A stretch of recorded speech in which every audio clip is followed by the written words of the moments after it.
Unfortunate, because I can't take it back. Yeah. All right, we're live. We are live. Chatterbox number 75. I think I called it Princes of the Universe, which I think is a Queen song. I'm not sure.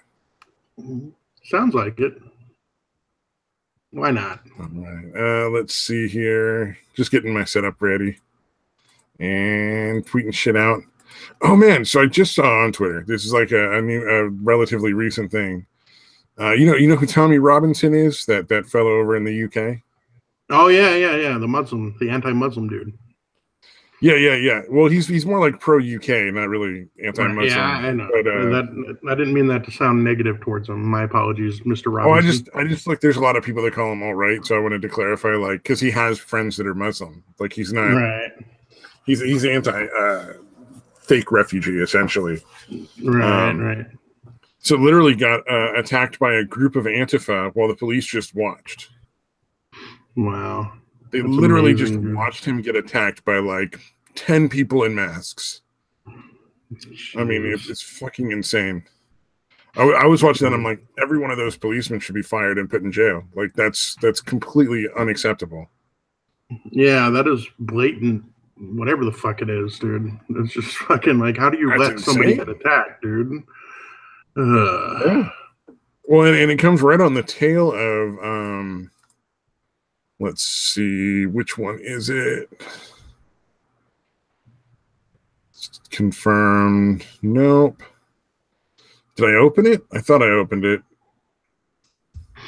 Mm-hmm. There was a couple of people that went over to speak in the UK. I guess I didn't open it. My bad. Stop sharing that right now. Mm-hmm. Brittany Pettibone and her fiance Tom Sellers were over. Mm-hmm. We went over to the UK. Had been invited to speak at like some sort of event and flew over to speak, and were promptly arrested upon landing, detained for 3 days in jail, and then deported. Wow! Because they were deemed to be a hate group. God damn, dude. Yeah, right. Yeah. The UK has gotten lost its fucking mind, dude. Well, I mean, that just completely flies in the face of all those people that want to claim that the UK has freedom of speech. Like, obviously, that's not the case. Yeah. I mean, those people, obviously, they're not even a hate group. But, I mean, they're just right-wing. Who's Brittany Pettibone? Is she from here or is she from the UK? She's not from the UK. Well, she would have got deported, right? She's either American or she's Canadian. Yeah, okay. I can't remember. I think she comes from, like, that whole group of Breitbart journalists. Yeah. Oh, okay. And they had people, all over the place. Like they had people in like Canada, the US, the UK. So yeah, no, I recognize the name, but I couldn't place her. Yeah, I'm pretty sure she worked at. They're not Breitbart. Was it Breitbart? She worked at the same place that like. Who's that little blonde Canadian girl that's kind of a twit? Oh, Lauren Southern. Lauren Southern.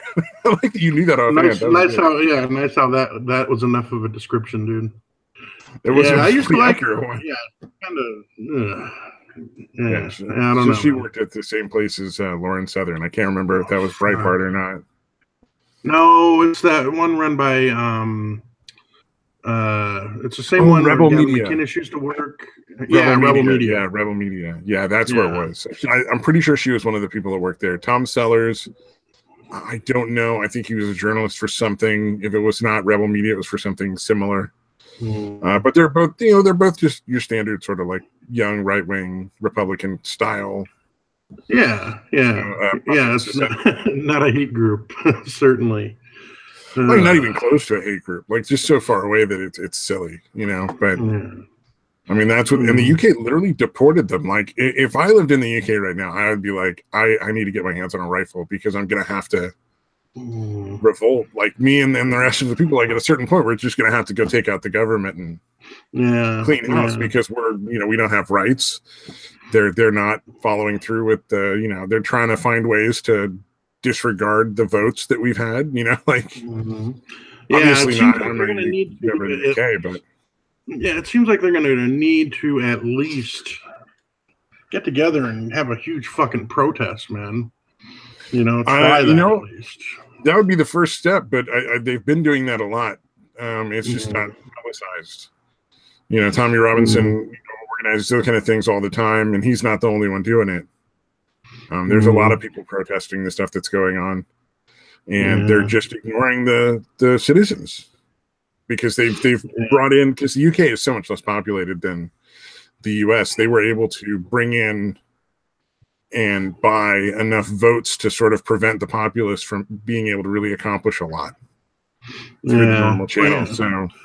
Well, you see, they don't want to fucking actually do the Brexit thing that they actually voted for. Yeah, they keep trying to find ways to basically nullify the Brexit vote. Yeah, and quite frankly, the first time they talked about it, I would think that they should have been down there pulling people out in the street and hanging them. Like, hey, this was a vote. We're done. You guys want to nullify this? You want to overturn the will of the people? Then you're done. You're out. Yeah. And it's a politician, so you got to do it the hard way. Unfortunately. Yeah, it's really bizarre, dude. Yeah, I don't think you can peacefully protest that kind of willful disregard of the position, like the responsibilities of the position they're in. Like, they're supposed to represent the people. If they're not representing the people have to take some action. You know, that's the issue. Is the gun control there is like, it's essentially impossible to have a gun over there, man. Yeah, I think it's only like you can keep it at like the range or something like that. Like, I think that's pretty much the only way you can have a fucking gun is it can only be stored like at the gun range. You can get hunting licenses and stuff like that. Hunting. Yeah, but it's they already have tons of neighborhoods they can't walk in, and then just recently, this one blew my fucking mind. The Telford child abuse ring. This is led again by fucking Islamic refugees and imports for over 40 years, with at least 1,000 children who were drugged and abused since the 80s. Yeah, Jesus Christ, dude. And the authorities just did not do anything, essentially. They basically looked the other way. Why? Because these are the people that were doing it, like Murabek Ali, 34. Wow. Anything happening to these fuckers now, at least? I mean, it's finally coming into light, so the police can't keep turning a blind eye intentionally. Dude, I don't understand how you can do that, dude. That's fucking... It looks like social workers were aware as far back as the 90s, but it took the police 10 years, a decade, to launch a probe, just to even start investigating. Wow. Okay, I thought you were going to say just to start, just to do the investigation, which even that would seem ridiculous.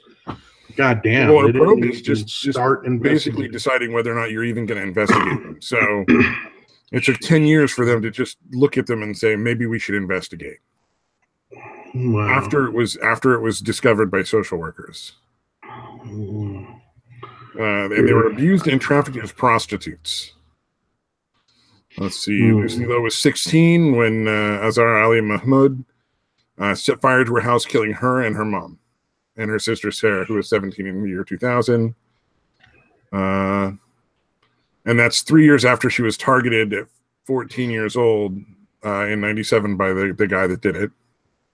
Oh, wow. So because the guy... he raped her and she had a kid. They burned her fucking house down because they didn't participate? Is that what happened? Killing her mom, and her sister because they were trying to get out of it. After he'd already raped her and gotten her pregnant. She'd had his kid. She was 14 when she gave birth to his daughter. I mean, he went to jail, but this thing has just been a constant thing that's been going on. He was part of a larger group. Right. God damn, dude. The world is getting more and more sickening, man. And they keep calling them fucking Asians. Oh, yeah. I noticed they do that They're Islamic radicals from the Middle East. Like, they're not Asian. No. That's why they call them fucking Asian, dude. Yeah, here's one who was... or they'll call them African if they're from, like, Libya or... there's, like, certain countries in fucking I forget the other ones, but yeah, there'll be ones that they'll call them African, even though they're essentially Arab Muslims. Yeah. Oh yeah. But they just happen to be from fucking an African now country. it's a lot of people from like Ethiopia and Somalia who are just as bad though. As well. There's a lot of Islamic people from there that are doing the same shit. Yeah, and it is the Islam. I mean, they won't refer to them as Arab or whatever. They won't identify them as Muslims, essentially. Yeah. They'll call them African. That's the thing that really is the issue. Is it is Muslim. That's where the problem lies. Is Islam. This girl was being groomed since she was 11. They were basically abusing her. Jesus, dude. She died in a car accident. It was recorded as a prank that went wrong. This guy had been Abdel Ali, 27, one of the Asians trafficking kids in Telford. Wow. I mean, this just goes on and on. I don't really want to get too far into it because it's fucking depressing. Right. You know what I mean? It's like I don't want to know anymore. Just one of those things that just blows your mind because you're like, God, how long does that go on before somebody's like, you gotta stop, Right. Yeah, no, it blows my mind that there can be, because there's, you think about how many people must have known that was going on, and for that many people to do nothing is just disgusting, man. Yeah. Like, not one of them managed to fucking alert anybody. Like, fuck, man, go to the press or do something, man. Over 40 years and 1,000 children. Or maybe people did, and then they were tipped off, and they ended up having accidents themselves or something. I'll tell you, man. I just like how do you not? How did the fathers not take these guys on a rampage? Out? Yeah, you know what I mean? Because like all we'll say this is all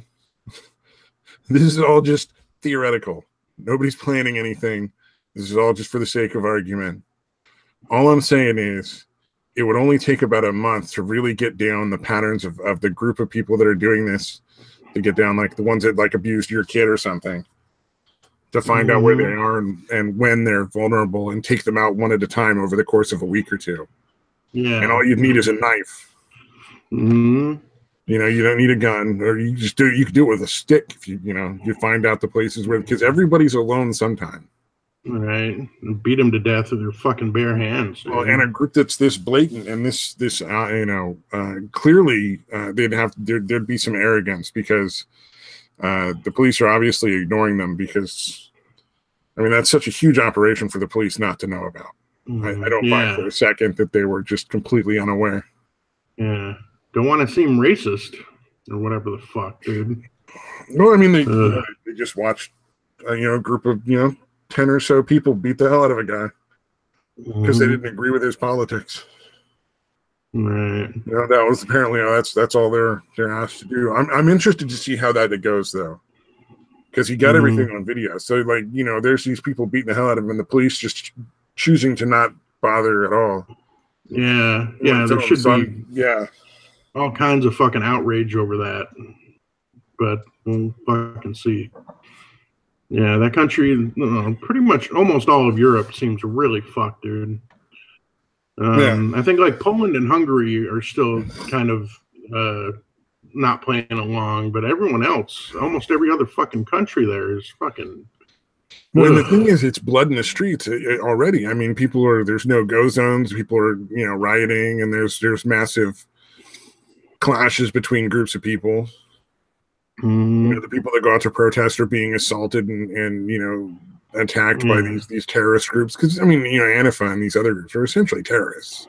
Right. Using violence to force your political beliefs on other people is the very definition of terrorism. So, yeah, just because they're inept at it for the most part doesn't make them any less terrible, dude. Yeah. Oh, yeah. But I mean, it blows my mind that there aren't people like dragging people on the street, fucking beating them to death. This Telford thing, in all honesty, like, I'm sorry, man. like everyone responsible for the not even just the actions, but anybody that you know is responsible for the cover up, dude. Because obviously that's a pretty large fucking cover up involved. Yeah, and you get 100 people together, you can pull the cops out of the station real easy. They're not going to be able to do much about it. You know, I mean, if you just come on them all at once.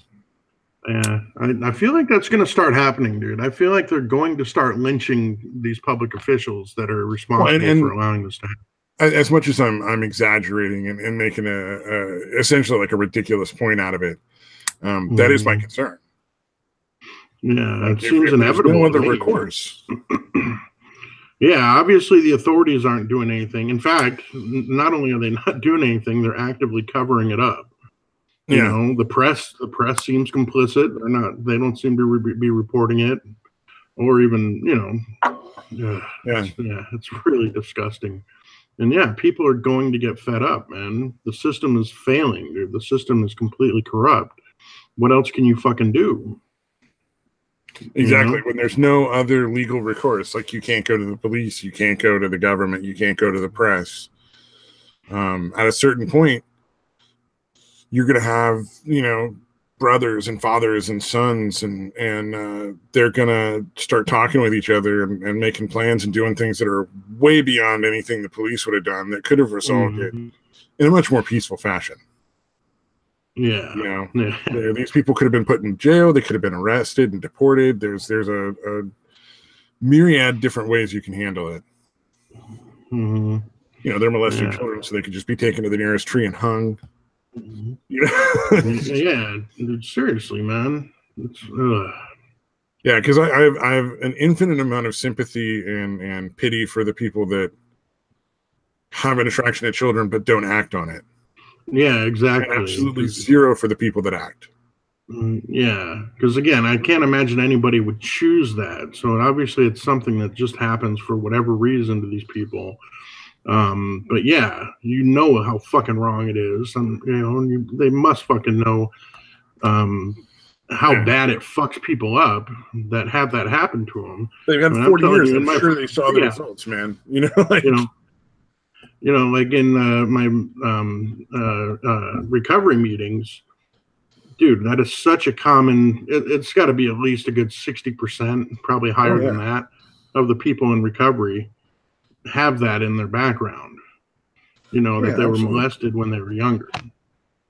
You know, it really fucks kids up, man. Yeah. Or you know, I mean, how many of the people that I work with is that a huge issue for them? Is some sort of abuse in their childhood, a lot of it sexual. Yeah. Tons of them. I would wager, you know, half the reason a lot of them ended up getting into drugs or, you know, having that psychotic break in the first place was because of the abuse. You know, there's no way to know for sure, but, you know, I'm sure at least some of them that's the case. Yeah, no, like I said, it's something that, it takes years and years of therapy and shit to fucking actually process and work through, man. And a lot of, you know, again, a lot of them just end up, you know, taking drugs and fucking ignoring it. Well, and kids, you know, obviously, like, you know, I mean, obviously kids can't consent, but they, you know, they don't want to be doing that shit. They're not interested. That's why a lot of the violence happens when people are trying to abuse kids, especially it's because they have a fantasy of, you know, that it's all going to be reciprocated. You know, and the kids are like, I don't want to fucking touch you. What's wrong with you? Trying to get away and shit. And then they, you know, the rage explodes because there's something wrong with them. And that's where the violence usually comes in. They think it's actually a loving act, dude. Well, you know, apparently a lot of them think it's actually a loving act. It's a delusion. Yeah, it's a complete break from reality for a lot of people that do like you know, there's not a lot of them out there, but the ones that are like the ones that kidnap kids and shit, yeah, they honestly think it's going to be that it's all going to be like hunky dory, you know, like the kids are going to appreciate being kidnapped and fucking raped. Yeah. It's fucking or the parents that do it, you know, like the fathers and mothers and stuff that do that shit. Yeah. They think they're doing the right thing. God damn, did we start off fucking dark? I'm sorry. Nowhere to go but up, I guess. Yeah, no. Okay, let me see. Let me see if I've got something a little less we can watch to fucking lighten the mood. Yeah. Or even some fucking death and dismemberment could probably lighten the mood at this point. Yeah, really. At this point, Jesus Christ! If anybody even considered watching, they'd be like, "Nope, done." All right, here we go. So there's a liberal group that's going to be launching an anti-Trump dating site. I don't really. And wait, no. Here's the best part, right? So they're launching it. It's in response to Trump singles pro-Trump dating site.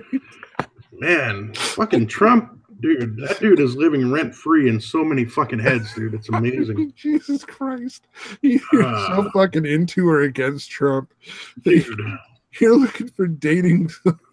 Dude, I have disliked some presidents in my time, but holy shit, dude. Like I hated George W. Bush, dude. Still do. Oh, God damn, dude. I cannot imagine fucking being that inspired, hating him that much, dude. Yeah. Join a fucking anti-George W. fucking dating site. Look at this. They got all these people here, too. I didn't do any specific search. These people are all over Florida, Pennsylvania, Virginia. Is that Rudy Giuliani there? Holy shit. Is that? Somebody used Rudy Giuliani's picture. I don't even think it's his picture, but the guy looks a lot like Rudy Giuliani, dude. It looks like some of them use politicians' pictures, so those are probably the girls that are not that hot. Right. Look, I'm not even as attractive as this motherfucker. This guy. But I didn't want to not put up a picture. I just thought that shit was hilarious, though. Yeah. And probably, let's be fair, probably a good half to 3/4 of this completely fake. Right. And a lot of these dating sites, what it turns out is mostly guys, very few actual women, and a lot of fake accounts that pretend to be women. Catfishing going on. Well, essentially, as long as the guys have people to message in the hopes that somebody might be interested, they're willing to, what do you call it? They're willing to keep going. Like, it's enough. Just the hope that somebody might eventually respond. William Stenchever. Yeah. Oh, shit, I forgot. We need some blood sports up in here? Yeah, I'm going to pass, dude. Jesus. Oh, goddamn. Yeah. Let's see. Yeah, I haven't paid any attention to anything all week, so all this shit's pretty much new. Well, I kind of heard about the Tommy Robinson thing a little bit. I didn't actually read anything about it. Yeah, blew my mind. Like, he just got it. He just posted another video not long ago where he went and filmed where a lady who was with like an actual like BBC news station or like an actual TV news station over there, like legit news, was assaulted by a bunch of refugees that were all sleeping on the street. And they can see like in a group of people came out and attacked him there too. Yeah, they just went after him. Yeah. So I'm looking to see if I got any funny articles because I have one about a runaway princess. That shit was pretty fucking silly. Okay, yeah, sounds interesting. Sounds a little too upbeat for the mood tonight, but what the fuck? Why not? Yeah, why not? Exclusive. So the mystery of the runaway princess, the daughter of one of Dubai's rulers, Sheikh Mohammed, claims she had fled the country after being drugged and jailed for 3 years in the Arab state. Wow. I remember hearing about a chick that got dragged back. She had actually made it out of the country, but they sent people to that country to like fucking basically abduct her and bring her back. That shit happens all the time. And a lot of the authorities in the European countries will basically look the other way. Yeah, exactly. Which is pretty disgusting, especially because that's a genuine refugee. Mm-hmm. Right. Yeah, they're actually fleeing because they're essentially, well, they're not slaves, I guess, but they're definitely not free. You know? Yeah. Yeah, they're fleeing probable death at the hands of their own relatives in that country because of like religious issues. Yeah. And that's a genuine. Because they don't want to marry some fucking 6-year-old fucking asshole, you know? Yeah, it's not safe for them to go back. That's somebody who you should be granting asylum and protecting. Yeah. You shouldn't be bringing in all these migrants who just want free money. Mm-hmm. Like it's insane that you would be bringing in all these migrants, well, they don't just the genuine people that need help, and then looking the other way when they're kidnapped out of your country. Yeah, I'm gonna say they don't just want free money; they also want Sharia law and that kind of shit. Yeah. Oh yeah, well they're essentially a conquering force sent out essentially to try to breed out the native groups. Yeah, no, that's Islam's like MO, dude. Is again, if they're the minority, they're a little bit quieter, but then as soon as they start getting a sizable enough group, they start getting militant and they start fucking shit up. The religious leaders have said do this over and over, and have openly said that's what they're doing. Over and over. Like, how many times do they have to openly say that's what they're hoping to accomplish before you then we're going to just get these people out?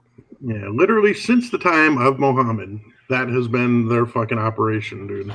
And it's not been a secret. Yeah. Or she's one of 30 children. I guess when you have multiple wives, it's easy to have a lot of kids. So she's only 33 years old. She's hiding on a yacht off the coast of southern India, according to this article, and seeking. She's trying to get asylum in the U.S. Right. I'm not gonna let these play. Thank you.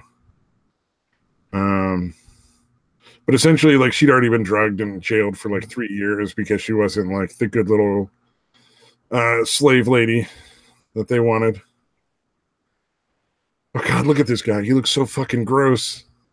That dude has 30 kids. Dude, enough women fucked that dude on purpose that he has 30 fucking kids. Stan Trevor's giving us shit for reading articles on stream.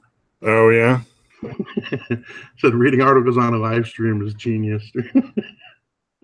Hey, you know what? We're just trying to keep up on par with genius like failure accomplished, man. Yeah. Is that enough blood sports? I don't know if that's a mean enough thing to say. Yeah. I'm not sure if I qualify for blood sports yet. Yeah, I haven't been following any of them now. Like I said, I haven't really followed anything. I've barely gone on Twitter or anything. Isn't it amazing how much nicer your day is when you don't? Right. Oh, hey, Mad Metal Man. I think I actually watched the I did watch the stream when with the honey badger chick went on to the Kumite. Oh, you watched the whole thing? I only watched a little bit. Yeah, not the whole thing. I think she ended up coming back on a couple of times, but I stopped listening to it after the first time she left. Apparently she came back on or whatever. But yeah, that was pretty fucking disgusting, dude. I'm like, this is incredibly mean-spirited and just fucking yeah, it was really disgusting to see. Like, I don't understand why they don't see how, like, you're just a fucking bully at this point. Yeah. You know? Yeah. Oh, Mad Metal Man, you can help with that effort. You can go full blood sports. Yeah. Oh, no. I'll send you the link if you want on Mad Metal Man. You're absolutely welcome. Yeah, always welcome. Yeah, I don't know if we're going to go full blood sports. I don't know, man. That is, I don't know if I could do that. Like, in all honesty, I'm just not that mean-spirited. Yeah, I couldn't do it, dude, for any length of time, man, really.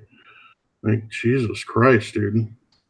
Yeah, dude, fucking Medicare is so fucking angry at fucking Randomer Can, dude.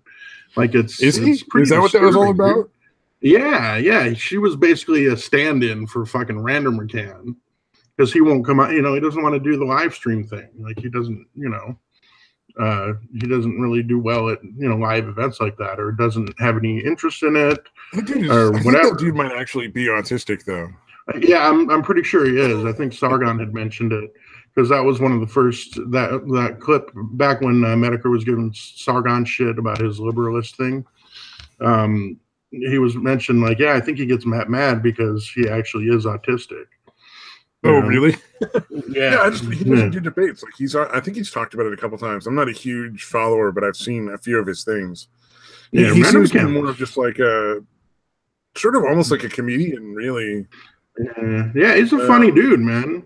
And he's giving him shit like, dude, he fucking plays with puppets. Like, yeah, he does fucking skits with the fucking puppets. Like, so what, dude? They're fucking hilarious. I'm never gonna do shit about people puppet things. I did popsicle stick doll videos on Skittles and Savvy Pants channel. That is no, he's just being a fucking cock, dude. Yeah. And again, he's just being a fucking bitter and angry fucking bully, dude. In his quest to mock the mentally ill, he's chosen an autistic gentleman now. Yeah, it's fucking amazing, dude. Oh, man, so Matt Nutter said, yeah, he is autistic. Yeah, exactly, dude. He said, yeah, I like the Puppet King, don't see a problem with it. No, it's just a reason for fucking Medicare, the fucking cool guy, the fucking cool kid, to mock somebody. Yeah, you know. So the same group of people that fucking mock Ranting Monkey because he's disabled.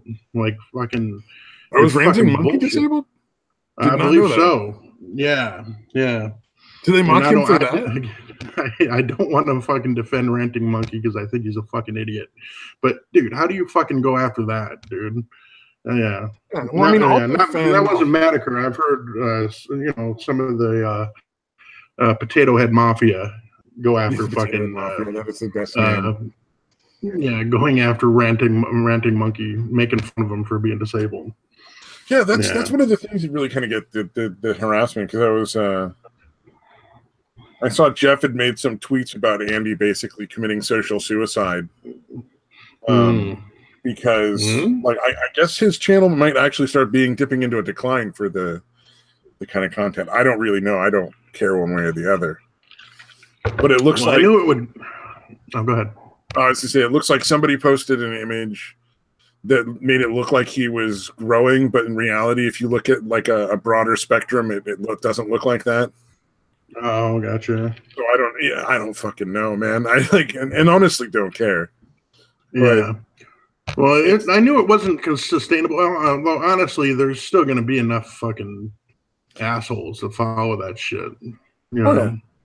There's pretty much always going to be a pretty decent following for that. No, I don't think they're going to go away. So, like, Prince of Queens had that whole video diatribe where he was like, they're going to be gone in like a year or two. And I'm like, nah, they're going to be around for a while. Yeah, I mean, they're going to reach an equilibrium. They're not going to get as big as probably they want to get or think that they'll get. Yeah. I don't think that's the kind of thing that's going to get as big as they want, unless they powder coated or candy coated a little bit more. It's just too mean at this point to get a really big audience. If they made it a little more family friendly, but stayed with sort of the mean spiritedness, they'd probably be able to make it bigger, if that makes sense. Yeah. No, I don't know, man. I think if they did that, they'd lose the assholes that are still following them now. So I think their best bet is just stay with enough new people that it wouldn't make a difference. You know what I mean? Because it'd be more like Jerry Springer, Montel Williams, all those different. I almost said Rachel Ray, but I think she's a TV cook. I think she switched over, but yeah. Why does nobody mention Morton Downey Jr. anymore, dude? Morton Downey Jr. My bad. Morton Downey Jr. as well. But I think that'd be the original one. Where they did. He was the original one, wasn't he? Or the fucking I don't know. Surprisingly, I've never liked any am I dating myself? Like, you don't even know? You know what I'm talking about, or am I? I'm only a few years older than you. But so, like I said, surprisingly, I've never really been into or watched any of those shows. So I mean, yeah, well, I never watched it either, but I was aware of the guy's existence. But yeah, he was I think he was one of the first ones. I've never really been super into TV. If that stuff started in like the 2000s, I was probably more into like playing video games at that point. Yeah, honestly, it goes further back than that. I think it was like probably late 80s, early 90s. So, yeah. It's gonna kill me. I gotta fucking look this up and see when the fucking Morton Downey Jr. I'm sure I've seen him. If you screen share like a picture of him or something, I'm probably have seen him. When Stench Ever says Tonka's audience is pretty much kids, beta males, and fat cat ladies. Yeah, I mean they're into that Chad Kroeger look. I mean he's obviously at least related to the lead singer of Nickelback, if not the lead singer of Nickelback. Yeah, that's the kind of crowd, dude. Because that guy's apparently a huge cock fucking nozzle too. Oh, is he? I don't know. I think he's. I saw a thing about him. Like he's a fucking asshole, dude. He's a fucking really. Yeah, he's a piece of shit. Oh, he married that little Canadian chick. The one who like basically makes really awful pop music, but claimed that it was punk when she first started. Avril Lavigne. Oh, really? Chad Kroeger and Avril Lavigne are married. Yeah, a couple Canadians hanging out together. Yeah, good for them. All right, yeah. So it said Morton Downey Jr. Yeah, late '80s, pioneered the trash TV format. Okay, all right, that's enough. No, yeah, Avril Lavigne's hot, so he's got good taste. But, her music is just standard pop fare. It's nothing remotely close to the punk that it claimed to be. Yeah, it was that fucking pop punk bullshit. But yeah, that's an interesting thought. Oh god. but yeah, no, Stench River's got a good point. There's a lot of fucking beta males that like think they're tough or like want to act tough online. Andy is kind of the opinion. Like I kind of buy Tonka as like probably knows how to fight. Andy, I think, is a huge bitch. Like, I don't think, I think he would fucking cower in fear in real fucking life. I don't see that from Tonka. But yeah, I think Tonka would engage in a fight if he was positive he had a chance of winning. But in any other situation, would probably be a coward. Yeah, maybe. I don't know, man. It's really easy to mistake arrogance for confidence, and I think he's very arrogant. Yeah, I can see your point, dude. But yeah, I think just the wrestling, and I think he's actually done MMA fights and shit, so I think he can kind of handle it. He says he's done it, and people back him up, but then MMA doesn't necessarily mean anything. Yeah, that's MMA true. And I've only heard it. I've really only heard it from his hostage as far as confirming it. So, well, I mean, I'll gladly give him that. He definitely did MMA. He says he did it. He did it. I'm gladly willing to concede that. What I'm saying is, MMA has very, very large set of levels. Is this local MMA, and it's really incompetent fighters, and it has nothing to do with any of the actual things people think about when they hear MMA, like the professionals. Right. Because, I mean, he said he was a wrestler. Just like but, clearly he was a professional on an extremely low level. Yeah, local or regional shit. Yeah, no different than essentially the garage wrestlers, really. Yeah. But even the MMA thing, like I said, I've only really heard it from his hostage, from fucking Vamp Candy. So it's hard to fucking know, what the hell is actually true. When you watch the videos that Destiny put out, the ones where he was wrestling, which I don't honestly know if that counts as doxing or not. I mean, it kind of counts, I guess. Yeah, a little bit. Although he's done a face reveal before. He was extremely uncoordinated and awkward in those videos, so I don't know that necessarily means that he may. Yeah, that's true. He may be better now than he was then. Right. But looking at then, I don't know that I would be very concerned about getting in a fight with somebody that uncoordinated. Yeah, I wouldn't be nervous fighting the guy. In real life, dude. I don't think I'd necessarily win. It wouldn't be as intimidating. Yeah, he would not be intimidating. I think he's like slightly taller than me, but he's not like bigger than me. You know what I mean? He looks like a little bit wiry. But yeah, no, that's the thing. The whole crowd is a bunch of fucking beta male bitches that like to act tough. And yeah, like you hear, especially, who is it? Thrax. Thrax is one of the main ones that I'm thinking of. Who likes to talk kind of online. I'm like, dude, you're fucking. You wouldn't do shit in real life. You guys are all. I feel so bad for that dude. Thrax is obviously kind of like a sort of a desperate for social interaction. Really big dude, really big fat guy who just hasn't really had any sort of social life. Yeah, and he seems to really be incredibly impressionable as far as whoever he's following. He kind of takes on their persona, like a lot. But I think at heart, he's a really nice guy, man. I think he genuinely is. I just don't think he's. But yeah, I think it's that. avoid that kind of influence.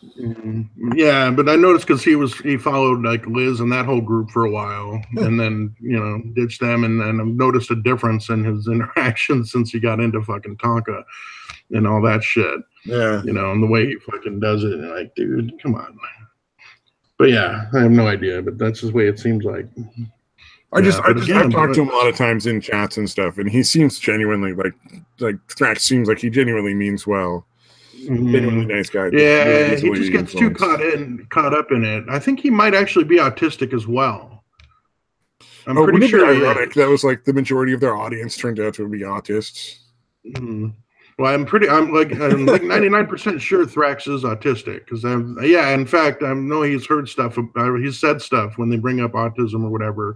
He was like, we can think for ourselves or whatever, getting mad at people saying that shit about autism. I totally with autism. So it kind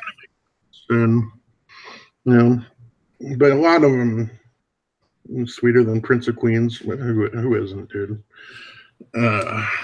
Prince of Queens, man. So it's like Prince of Queens is kind of like the stereotypical catty gay guy, dude. Like, I don't know, man. He seems like literally the fucking fuck. I can't think of the word, but yeah. I was trying to think of. Oh God, he hates Andy and Tonka and Failure and all them with passion. Yeah. But he has such really a backhanded way about doing everything, dude. Like it's such a weird, subtle. Really well. Yeah. And that thing with back when it happened with Geek Thulu like months ago, like, dude, you were totally threatening Geek Thulu like your fucking crowd was gonna fucking dogpile him. And he was trying to pretend like he didn't say that. I'm like, dude, there's no other way to interpret the things he was saying. Oh man, that's a riot. That dude is weird, man. I don't know, man. I don't want to like. So I'm not into like the whole taking sides thing. And as far as that goes, it's just like right now there's a group of people that are being stupid and silly, and they're acting like a bunch of silly bitches. So make fun of them, mock them, point them out, be honest about it. But who knows, man? It's so hard to when there's so many people acting so silly about all this stuff. Yeah, it really does seem like it's on all sides though at this point. Like I can't really stand any of them, dude. I appreciate the ones that are against the bullies, but they're really not all that much better, dude. They're fucking annoying too. I think a lot of people have said it, including on both of these groups, is that the anti-SJW stuff really has a shelf life. At a certain point, you've kind of covered all of it. Yeah. Like there's still going to be wacky shit. Like I got a thing I got to share. That somebody in the Bay Area got like a flyer for like an anti-white group. Like you're a white person, you go join this anti-white group, and they help teach you to be a better white person.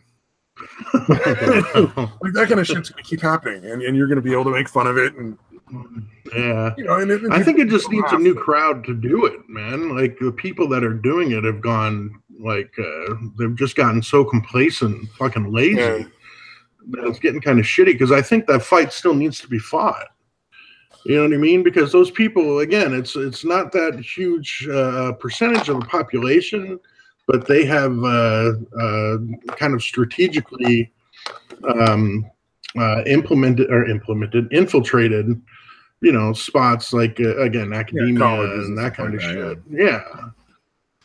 So I think that fight still needs to be fought, but the people I'm not saying fighting it need to be fought. I'm just saying as far as like keeping it fresh, it's just not possible for very long. So I think it needs to be new people doing it. I think that's kind of the only way. Is there going to be somebody that comes along that's actually interesting, that isn't kind of played out like everyone else is. Like somebody with a new take? Yeah, or just a new person. It doesn't even necessarily have to be all that new of a take.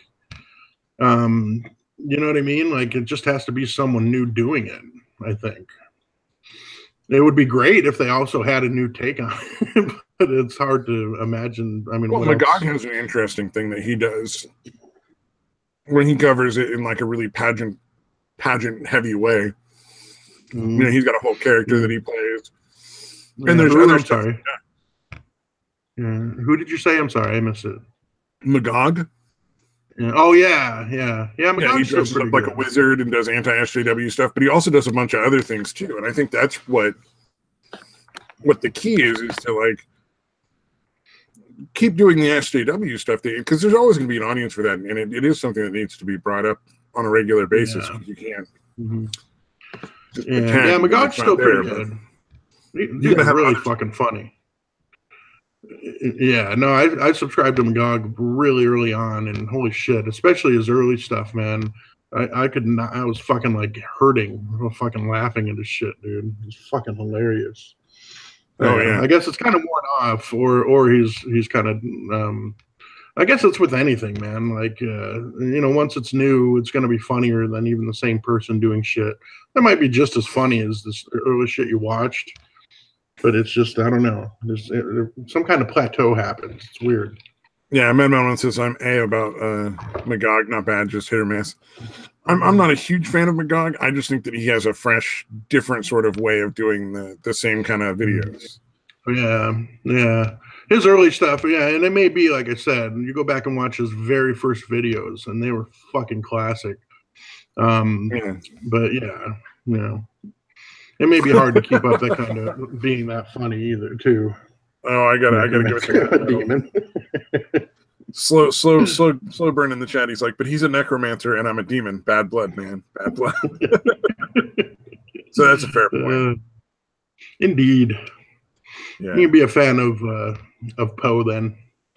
The thing I like the Poe is pretty good. Stuff is pretty good. Yeah. The anti-SJW stuff, I've just heard so much of it at this point, and there's really.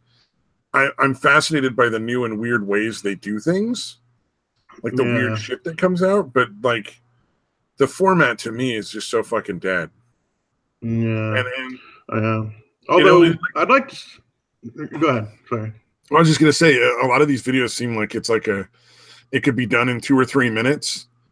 You know, cover what happened, make a couple of good jokes about it, and then move the fuck on. Make it like a short little thing. I don't need a 15-minute breakdown of whatever silly nonsense is going on now. Yeah, that's one good example of really dragging on is Rags. Like Rags is pretty good, man, but it's hard to sit through a video when like 28 minutes is the bare minimum of his videos. Like that's the shortest videos he has. And so when you're droning on for anywhere from 28 minutes to a fucking hour and a half, like, dude, you've got a lot of filler in there. Well, Stint ever wanted to know why we haven't had Base Mama on in a while. I'm pretty sure it's because she's doing Kilroy stuff. We haven't bothered her. Yeah, or at least I haven't considered asking her because I assume she's busy with all the Kilroy. Yeah, exactly. Yeah, I haven't even sent her the links because I figured she's way too busy. Although I haven't checked in on her in a while. I'll have to fucking send her a message and see how I'd happily have her back on. I just assume she's got a lot of shit on her plate. Rucka Ali is pretty much anybody on as long as they're not going to be openly hostile and just making it an unpleasant experience. Yeah. You know what I mean? Like, people can get intense, no big deal, but somebody who's if it's just yelling over each other, I'm not interested. Yeah, I'll fucking talk with anybody who disagrees with me. I have no fucking problem with that. But yeah, if it's just it devolves into fucking yelling and fucking insults over each other, it's fucking pointless, dude. It's not that fun. Should live stream that Kilroy would get some views. Yeah. Did you hear, dude? Rucka Ali is going to be there now. Oh, he's going? Yeah. Did that put him on the outs with a bunch of the blood sports people? Because I know he was friends with a lot of them. Yeah, I don't know, man. I have no idea. People Probably, took a lot I don't of weird think sides on that thing. I'm fairly certain Rucka doesn't give a shit, dude. Well, no, I'm sure he doesn't either. I just, I'm just curious if like that. Yeah, I wonder if they get mad, like they're angry, like they're like fuck Rucka, that fucking asshole. I wonder if that kind of shit happens, dude. Although I wonder like if they him or really Razor Fist or any of the people that are still going. Although I kind of wonder if they even really care about any of these people whose things they try to like ruin. Yeah, I think it's really a chance. The ratings and the what do you call it? The fucking where you put the money in the fucking chat. Super chats. Yeah, for the super chats, because I think that's like super chats and Patreon really are the only way for a lot of anything that's not a specific like political idea. Yeah, no, that would like be puppies to make money on YouTube at this point. So like, I don't blame people for wanting to make money. I mean, well, no, Andy definitely fucking streamed a ridiculous amount about it. Jesus fucking Christ, dude. That dude did like for a week fucking straight, dude. You're like, dude, you're fucking good. Like it was really disturbing, dude. Like, how do you stay that fucking angry? Well, again, it's being certain that your assumptions are correct, for one thing. You know what I mean? Like, you know, in his mind, oh, yeah, this was absolutely evil and fucking malicious or whatever. And, you know, But yeah, it was, and again, I think it's, well, I don't know if I want to get this in depth on it, but I really believe it was a combination of, you know, that little thing happening, him getting fucking set off by Medicare and James Alsop. Oh, that was a fucking huge part of it. But I think a big part of it also was he didn't have Chris around. He didn't have his girlfriend around. He was all alone, and he wanted to do whatever he could to fill time to not be by himself. Like, that's a big theory I have about Andy is he doesn't ever want to, he wants to be constantly distracted. Doesn't ever want to be alone with his thoughts, dude. Well, and you know, he probably hasn't really resolved all the issues he has with the abuse. Yeah, as much as he talks about it, I don't think he's ever processed any of that shit. Well, and there's always going to be lingering issues that anybody who's ever been through that kind of thing is going to have. So, like, that's fair. Anyway, I think we should not tread that ground again. We've covered that enough times at this point. Hey, what's the chat? In the chat? Drag us back into it. No. I was going to cover live streaming. I am going to start, if I can get the other guys on these live streams to run VR chat, to see if they can run it. I can live stream VR chat. They do, in fact, have a really good karaoke room now. So we could, you know, go into some of the stuff we do and make like a live stream, but we can also do like, you know, silly shit there with like some karaoke and whatnot.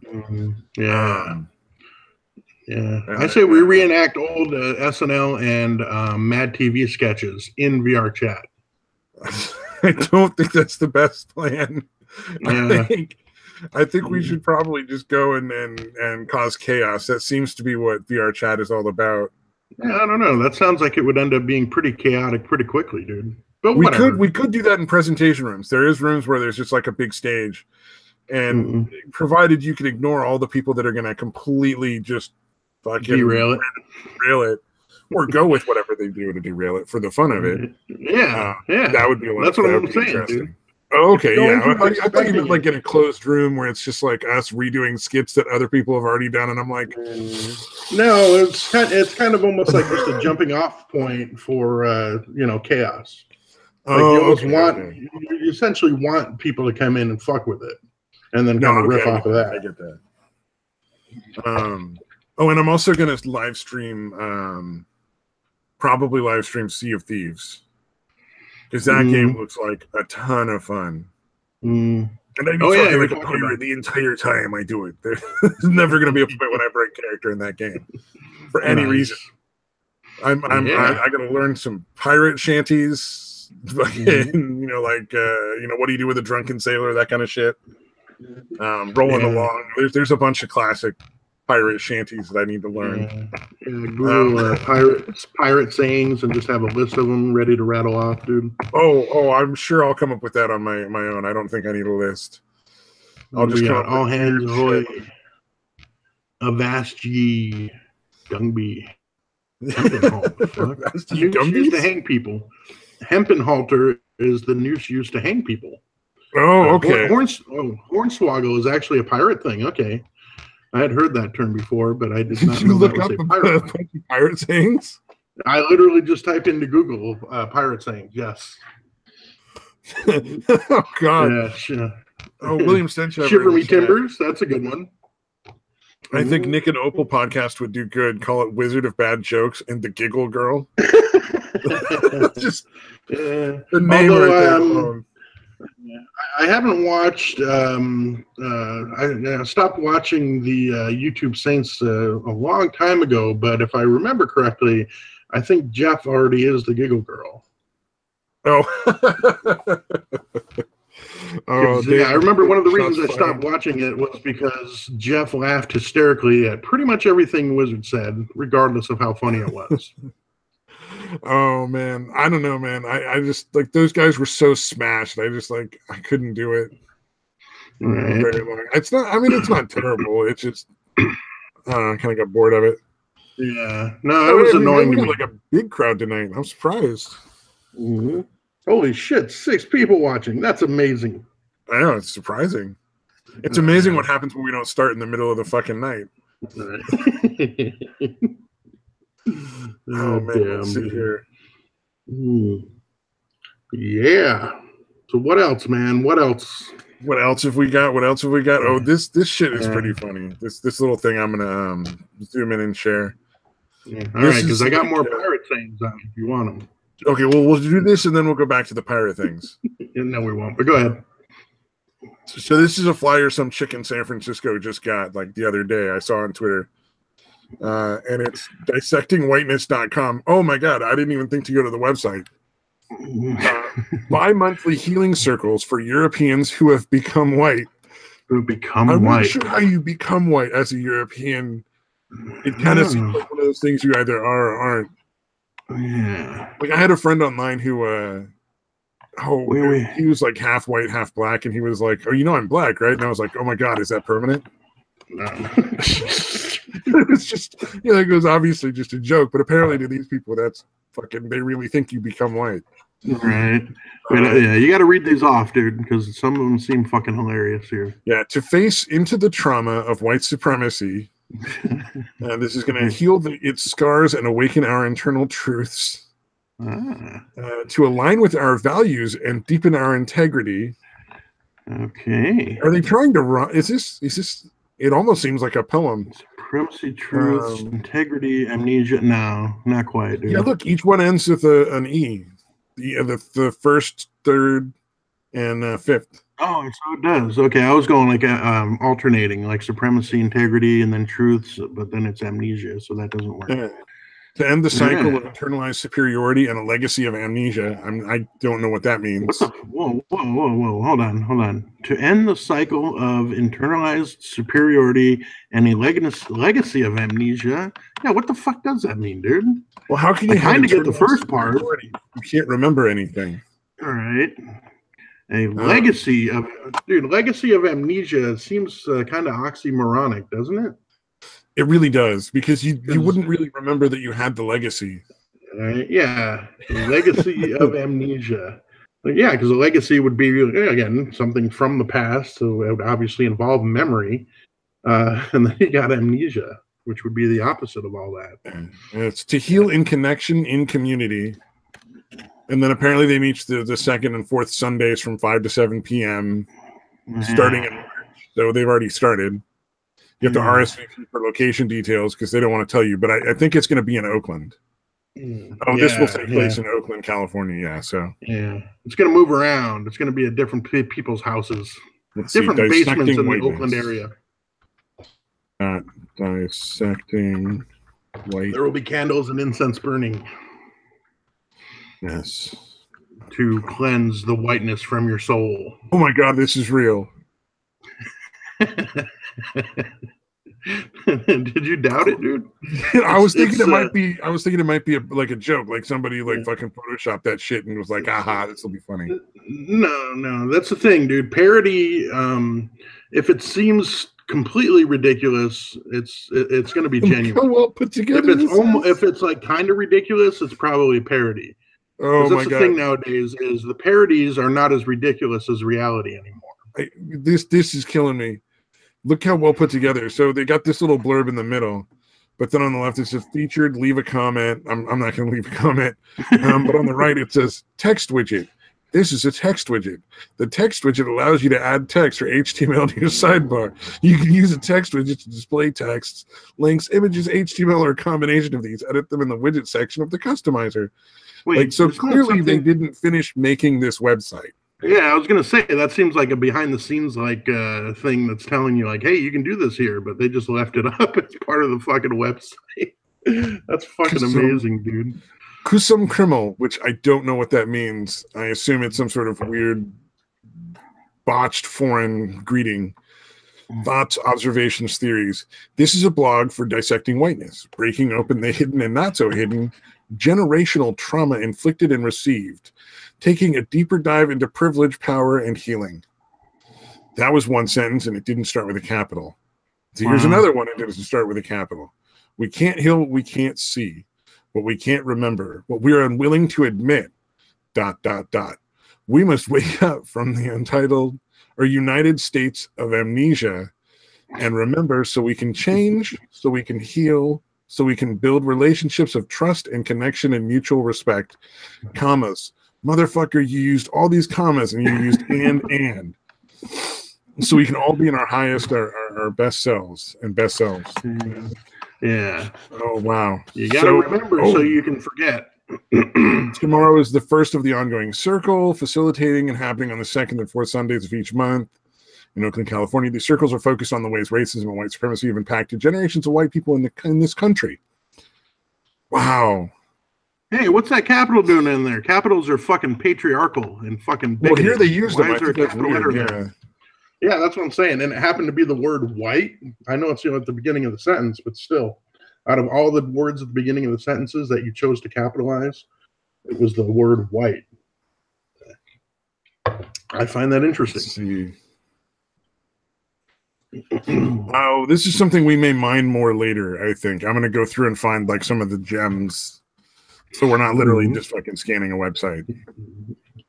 I didn't want to go too far into that because I was just like, realize, you know what, if we just read the whole article, although it is so far fucking hilarious, I'm gonna go through that and pull out like the really good moments.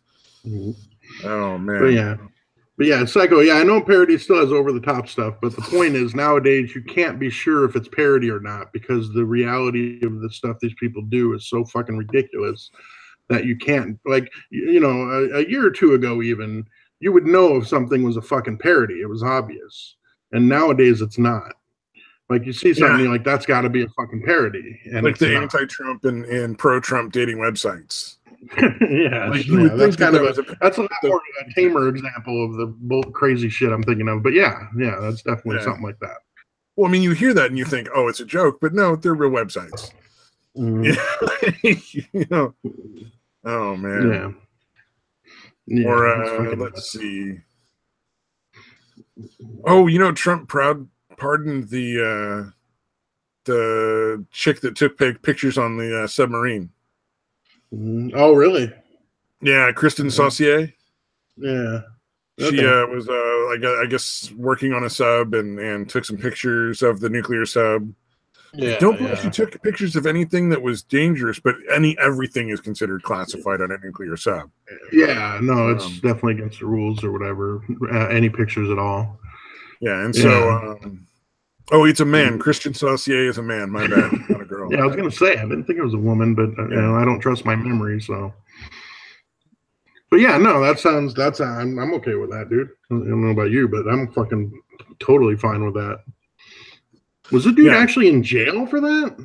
He was, right? He had a felony on his record. Don't know that he went to jail because he's working as a garbage man, or if he went to jail for a very short period of time, or I believe if you are dishonorably discharged from the military, it essentially is the same thing as having a felony on your record. Right. Okay. If I'm not mistaken. Yeah. So it definitely looks bad. As far as I'm aware, basically lifted the felony, so now he can probably get a decent job and one where he's not collecting trash. But he's not going to be he's not going to be in the Navy anymore. He's clearly not welcome there. Right. So, and that seems fair because really, I mean, to be fair, you should kind of realize that seems like something they've probably covered in the training. Like, hey, by the way, it does seem like something that they would like drill into you pretty heavily. But I can also see him making that mistake, and I understand that it's somewhat serious. But yeah, it seemed the reaction seemed a little disproportionate. Well, discharging especially when it happened, because it was right around the time when Hillary and her fucking email or server wipes shit was going on. Yeah. That was definitely a big I think part that made it like even worse. I think the discharge at this point is probably enough, plus all of the negative publicity that guy's probably had to deal with. Because I'm sure shit, did we lose everybody? Say what? Everybody bailed on us, dude. No, sometimes the view count just drops. Yeah. Oh, okay. It's like a weird connection thing. Okay. I was like, only 2 now? What the hell happened? All right. We talked about pardoning somebody in the military, and it's all over. Back to pirate shit, man. Back to pirate shit. Quick. Yeah. What pirate sayings do we have? Oh my god. What is we got left? A baft? That's the back here. Oh, a baft instead of aft, I guess. Okay. Yeah, a baft is another way of saying something's behind the boat. The aft is the rear of the boat, though the poop deck is the rearmost deck of the boat, usually. Yeah, naturally. Cackle fruit means chicken eggs. That's fucking amazing. Cackle fruit? Dude, pirates were like the original fucking Ebonics. Fucking awesome. Combing. Go ahead. Oh, combing. It's C-O-M-N-G, a surface that prevented water on the deck from dripping to lower levels of the ship. That's stupid. I shouldn't have read that. Duffel is a sailor's belongings. Interesting. I assume duffel bag comes from that. A head is a toilet. Okay, we know that. Holy stone, sandstone that was used to scrub the ship. Oh, because it's holy stone. Nice. Oh, okay. That's bad. Jacob's ladder, rope ladder that was used to climb aboard ships. Okay. A small cannon. A small cannon was called a monkey. Okay. Interesting. Right. A monkey jacket. A monkey jacket was a short jacket worn by some of those aboard the ship. The quarter deck I thought was interesting. It's the deck that forms the roof, that underneath that deck is the roof of the quarters of the captain. So they call it the quarter deck. And then like the quarter mast and the quarter sails are on top of the quarter deck. If it has all of that. Okay. All right. Landlubber, I think we know that. Actually listed here. And landlubber is a skill that's okay. That's an interesting definition. Blackjack is a large drinking cup. David Jones' locker, it means death. It actually has ahoy on here, dude. Guess what ahoy means? Apparently, greeting of sailors. Dude, this is great. Okay, so it has ahoy, right? The next one down is ahoy matey, and that means hello friend. Good thing they listed that one on there. I would have no idea what ahoy matey meant. Yeah. Oh, Jesus. Okay. I'm trying to kind of cut Jacob's through ladder here. is also a genital piercing. Oh, Jesus. Interesting. Oh, piercings plural, so I'm assuming it's like bars that like ascend or something. Oh, that makes sense, dude. Yeah, like the gauges that have the gauges, the two balls on the outside or whatever. You got the little thing, so it looks like a ladder, I guess. Yeah, I'm just thinking it's the little dumbbell bars. Going up in like a ladder form. Yeah, exactly. So the bar in the middle, like, yeah, okay. We don't need to dissect it that much, probably.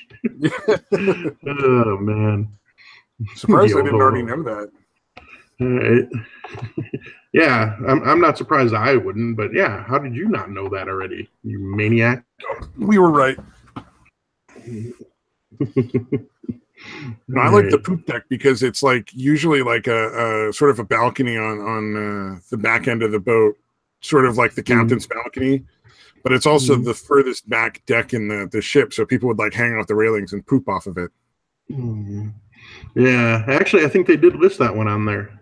That's funny. Where was it at, dude? Yeah, part of the ship furthest to the back, usually above the captain's quarters. This is not the bathroom, it says. All right. Oh, it's not the bathroom. Okay, I was wrong. They might have shit off of it, like if the actual bathroom was occupied, maybe. I don't know, man. I don't know. Then I don't know why they call it the poop deck. I'm a bad person, I guess.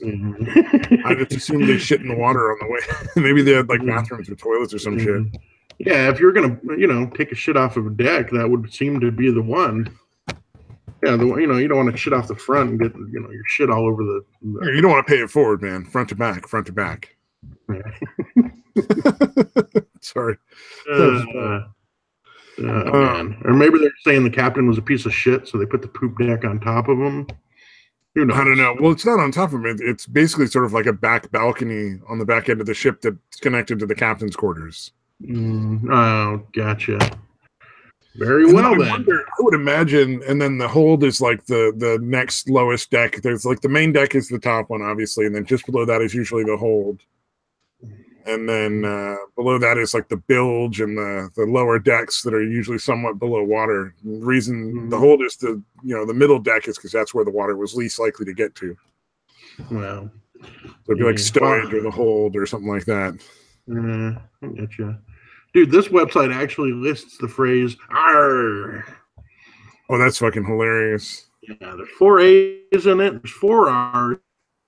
There's 4 G's, and spell that. That is ARGH. 4 letters. Army. Exhortation of discontent or disgust. All right. Well, that's how you learn which way starboard is. Starboard is the R, so it's to the right. Okay. Port has 4 letters, which is 4 letters to the left. Yeah. Like bilge sucking. Bilge sucking, like a bilge sucking rat. You bilge sucking rat. That would be an insult. Yeah. Surprisingly. Yeah, well, and like I'm already like studying the differences in the ships and stuff, so I know like which one I want to take, and I think I'm gonna try to solo pirate it. No, I think you should focus strictly on the ridiculous sayings of pirates, dude.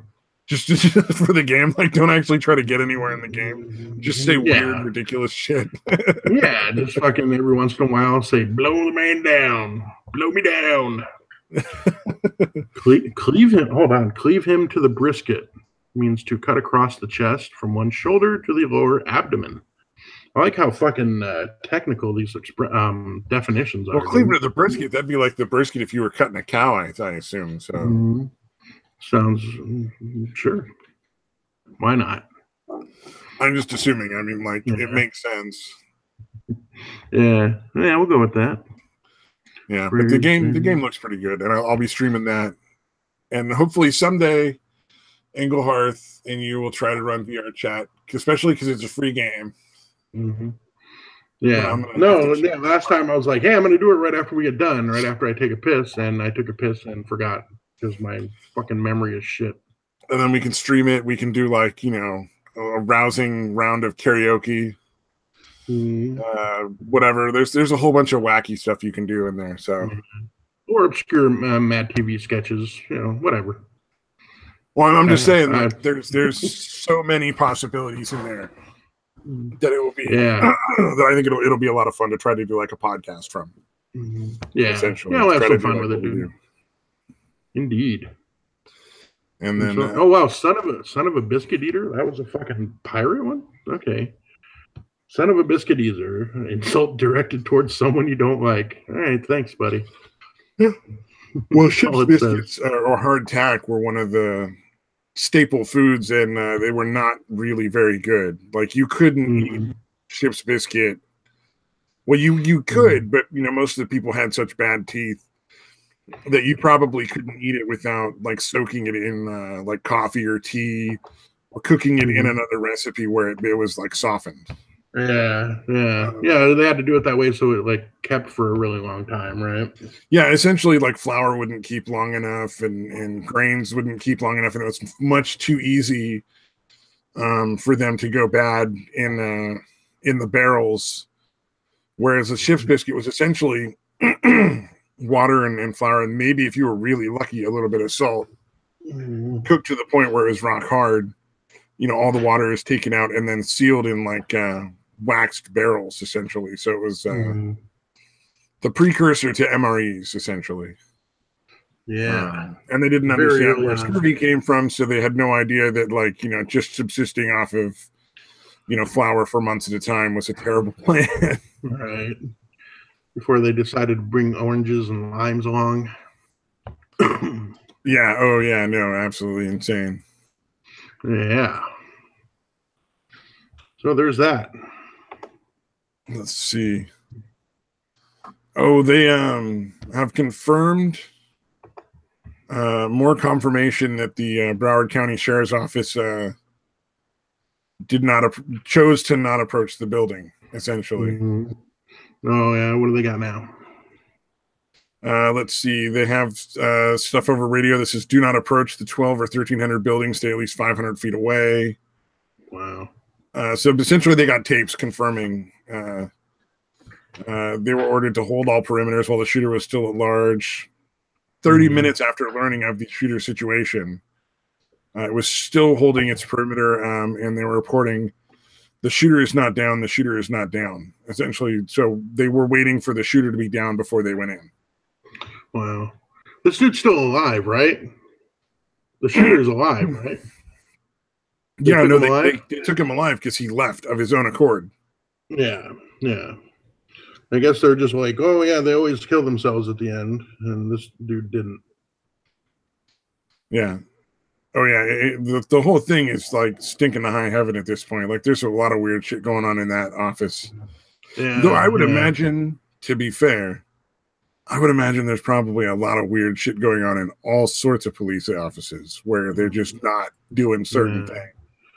Yeah. No, the part I find amazing is, well, I shouldn't find it amazing. It's pretty fucking natural. But the part when I heard about how, like, apparently they got bonuses or they got more money if their kids weren't getting in trouble. So they essentially were letting kids get away with all kinds of shit and not prosecuting them or not even writing them up or whatever you want to call it.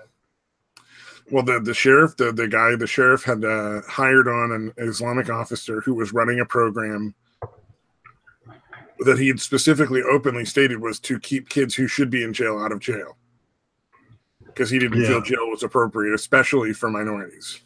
Mm-hmm.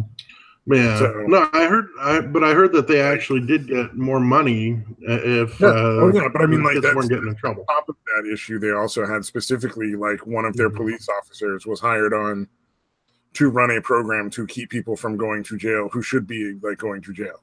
Wow. So I mean, like, they were, like, openly working the system to try to get more money out of the whole thing. Yeah. And guess who was part of that program? It looks like. Yeah. I think we as a society just have to accept the fact that some people are just rotten, whether they're kids or not. They're just fucking bad. Yeah, some people are just bad. Yeah, they're not. There's no saving them. Like, you can fucking do what you.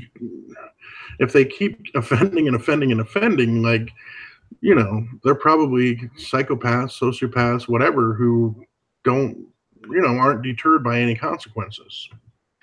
I was reading through, and I don't know that it would be very interesting to read online, though I will tweet out. I think I can find the link still. Yeah, so there was a journal that they got. It was a journal of somebody who had planned to be an active shooter who never got the chance. Essentially caught the kid before it happened. I'm tweeting out the link now. If anybody's interested, at Stabby Pants on Twitter.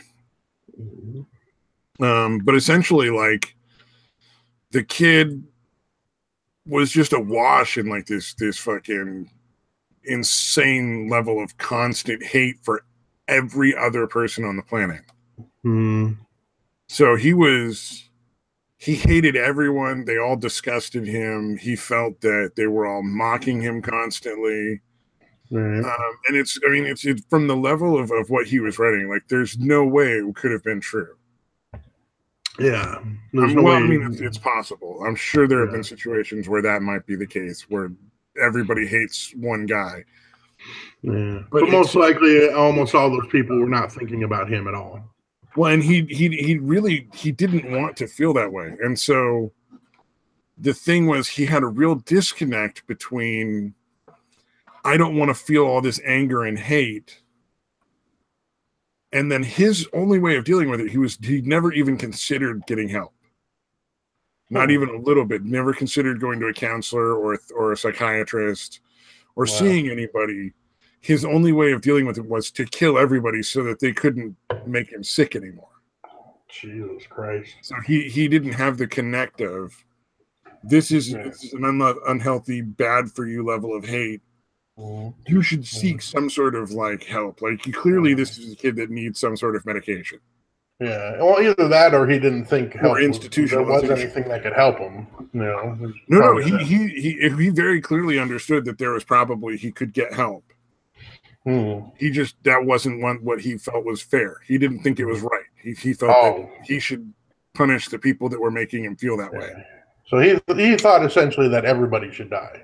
Literally everybody. Pretty much everybody. If he killed all the people he was thinking about, there's going to be more people on the planet that he fucking hates, and just go on spree until everybody was dead. I think what kicked it off, made it basically started the whole thing was rejection. Like some girl dumped him or something. Yeah, and that's kind of what like sort of started the fucking descent. Like I've read part of the journal. I haven't read all of it yet. It's understandably a tough read. It is not Jesus. Yeah. No, I'll try to get through that though. That sounds I don't want to say interesting, but no, it is interesting. I mean, it's a kid who fortunately never was successful. But you can see he was drawing out plans and working out the numbers to figure out, like, what guns should he use? How many rounds would he need? Who is he going to go after, like primary and secondary targets? Right. Security, writing out like what kind of security and all that kind of stuff. And like, obviously, one of the things he was thinking was, gun-free zone. Right. He didn't want anybody to stop him before he wanted to get as many as he could get. Right. Yeah. And I think that's one sort of generic form of shooter. I think the other generic form is the people who want the fame. Right. Yeah. That twisted. So desperate to be known that they're willing to do, horrible things to get that sort of attention. They're willing to be infamous. Yeah, as long as it's famous, infamous works. Attention on any level, whatever level they can get. Yeah, essentially. Yeah, exactly. Yeah, that's pretty intense. But yeah, I don't know, man. The whole thing is really, I think, revolves around the mental health system. But we've already covered that kind of stuff. Yeah, that's every single shooting as a society, over and over and over.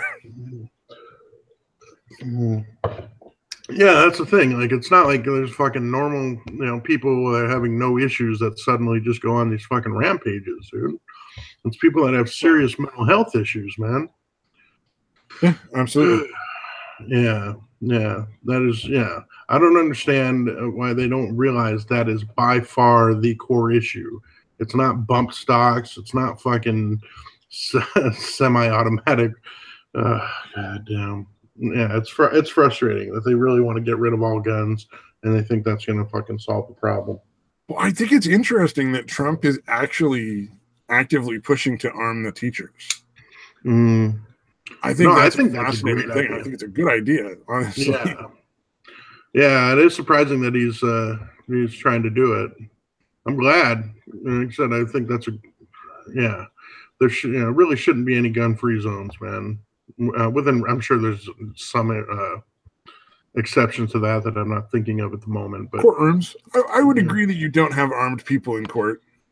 Yeah. Other than obviously maybe the people that are. Well, no, I guess even then, like, you don't want somebody grabbing somebody's weapon and going crazy. Yeah, exactly. You don't want. Just for one broad instance, you don't want like a mafia boss being tried in court and then basically all of his little soldiers deciding that instead of, because they can't get the witness, they're just going to go down to the courtroom, kill everybody in there and take the boss out and get him to safety somewhere else. Yeah, because you imagine, like, if you got 3 dudes in the courtroom that are like security or the bailiffs or whatever, and they're carrying weapons, you could rush them, get those 2 or 3 guns. Granted, I mean, they could do it from the entrance, but it'd be a lot harder because there'd be a lot of armed officers to go through on the way to the courtroom, whereas it might be easier to take out. I don't know. It doesn't seem like it would work. But yeah, no, definitely nobody only people that actually work there. They can have guns, dude. Mad Metal Man brings up a fair point. Potentially, like banks, maybe you would agree. I don't know that maybe it might be good if people aren't carrying guns in banks on a regular basis. That might be bad. Yeah. I don't know. Banks, though, like, it makes me think, because, like, the majority of people who would carry guns, like, open or concealed carry, are not going to rob the bank. And if I was a bank robber and I knew that potentially everyone in there had a gun, I would really think twice before robbing in the bank. Yeah, I would say if you're, it should be okay, to be honest with you. I get what Mad Metal's saying, but I think, I think it's okay. If you're qualifying for a concealed carry permit, I don't see why you can't bring your concealed weapon into a bank, dude. You're not likely. I'd imagine if you got the permit, highly unlikely, not impossible, but highly unlikely. I would say leave it up to the bank. Rob the place. Ultimately, I would say leave it up to the bank. It's a private business. It's a private property. Right. And they should be the ones that decide if they want people carrying guns in there. Same with like a grocery store. Like if the grocery store says like no guns allowed, then that's fair. No guns allowed. It's private property. Yeah. That kind of thing. To the business. Yeah. But any of these public places. Yeah, anywhere public, I think you should be able to carry. Yeah. Yeah. And I like the idea of arming teachers. I just don't like the idea of like teachers like a holster. Like the fucking English teacher in your fucking high school has a fucking holster with like a fucking Glock 40 or Glock. I can't think of the numbers. Glock whatever. I think it's Glock 9, but I'm guessing. Glock 9, But no, I don't think they should be carrying it all the time. But I think it should be somewhere that's pretty fucking handy. That's not easily or not going to be accessible by kids or whoever. Yeah. Like I said, some kind of fingerprint or handprint system. Thumbprint, handprint, fingerprint. Something that doesn't involve having to really think about how to open it. Yeah. But it's safe enough that the kids can't get into it. Dude, somebody tried to rob a fucking gun store? Wow. That's happened in like more than just Texas. I believe that actually happened in California. Or maybe in California it was like the police cafe. Like, like there's always like near like police stations, it'll be like a cafe or bar or a restaurant where all the fucking cops go. Yeah. I think in California it might have been a cafe that they robbed and it was filled with cops, so it clearly didn't go well. But why the fuck would, of all the places to rob, why would you try to rob a fucking gun store, dude? Because death is something you crave? I don't know. Yeah, that's true. That's what I was kind of thinking. Like, you must have a fucking death wish. People commit suicide by cop all the time, so I can only assume it's the same basic plan. Yeah. Literally, like, okay, I can't pull the trigger on myself, but I'm going to have someone else do it. Yeah. That makes sense, dude. That's really the only really thing that would make sense in that scenario. Because again, everywhere you have to rob, don't go to a gun-free zone. Go to a place where they have fucking shitloads of guns and people that own guns. Oh yeah, for sure, absolutely. Yeah, no, the worst possible choice. Is Opal still in the chat? I wanted to ask her if that was real bacon she was cooking earlier. I thought it might be turkey bacon, but I don't think she's still there. Yeah. It says 5 now, although who knows what that... Yeah, it said 2. Oh, there. It's Psycho. Robbing a gun store, good idea, 100% from Psycho. Yeah, no. Retarded, man. Followed by Kill Opal. Jeez, Psycho. That's harsh, man. That's so harsh. I mean, man. She seems like a decent person. Just the voice can get kind of annoying when she puts on the really high-pitched voice. Yeah. Yeah, the squeaker voice. I get the urge, dude. I get it, but 16 rounds. They pulled 16 rounds from the guy that tried to rob the gun store from 9 different people that shot him. Yeah, if those numbers are anywhere near accurate, that's fucking amazing. Seriously, really good you would have to be wanting to die and just not able to pull the trigger yourself. It speaks of really good accuracy, and it kind of says that maybe a couple of those people should be double tapping. Because there really should have been at least 18 rounds. Yeah, it should be an even number. Well, no, each one of them should have at least fired twice. Yeah. You're generally supposed to fire at least twice, if not 3 or 4 times, to make sure, because one bullet won't necessarily put somebody down. It might kill them, But the adrenaline and the situation and everything going on, they'll probably still get a couple shots off. You want to shoot multiple times. Dude, I wonder if they compared them like they do with the fucking the targets, dude. Oh yeah, those two are mine. Yeah, no, those two are mine now. Good work there, buddy. Good grouping. Yeah. Break out the ruler. Oh man, look at that. We're all within 9 inches. It's pretty good. Right. Yeah, that practice is paying off. All right, who took out his nipple? That's 50 points. Good job. All right, man. That's pretty fucking twisted. Oh, what was it? I like to think of ways to mess with people on VR chat, just like ways to open conversations to just kind of fuck with people. And the one I came up with most recently, and it's probably not really that original, sadly, is what if this is just like we're sort of like these cosmic beings, and reality for us is really like a sort of weird dream state, training state. And dreams are the actual reality, and we only experience it in small doses because we have to be like some sort of larvae. We have to like pupate before we can be reintroduced to reality, and that's what happens when you die. If you fully enter the dream state in a permanent way. Yeah, like we have to evolve. We have to evolve enough in this dream state that seems like reality in order to actually be able to handle what is really reality, which is the dream state that we glimpse occasionally. Yeah. That's an interesting notion. Here's another one, dude. I think I brought this up before, but the idea that you can't really know that everyone else is real. You know, you can't read minds or that kind of thing, right? So it really is possible. Real person. Yeah. You, the person listening to this podcast, I'm talking to you. I'm not actually real. Either is Stabby. No one else is. You're actually the only real person in existence. This entire existence is something that your mind dreamed up.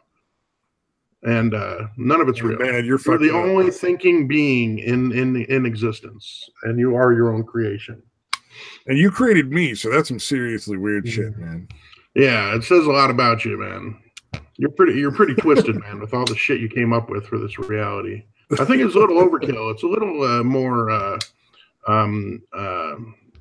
a high definition than it needed. More importantly, you created people like Anita Sarkeesian and Christy Winter.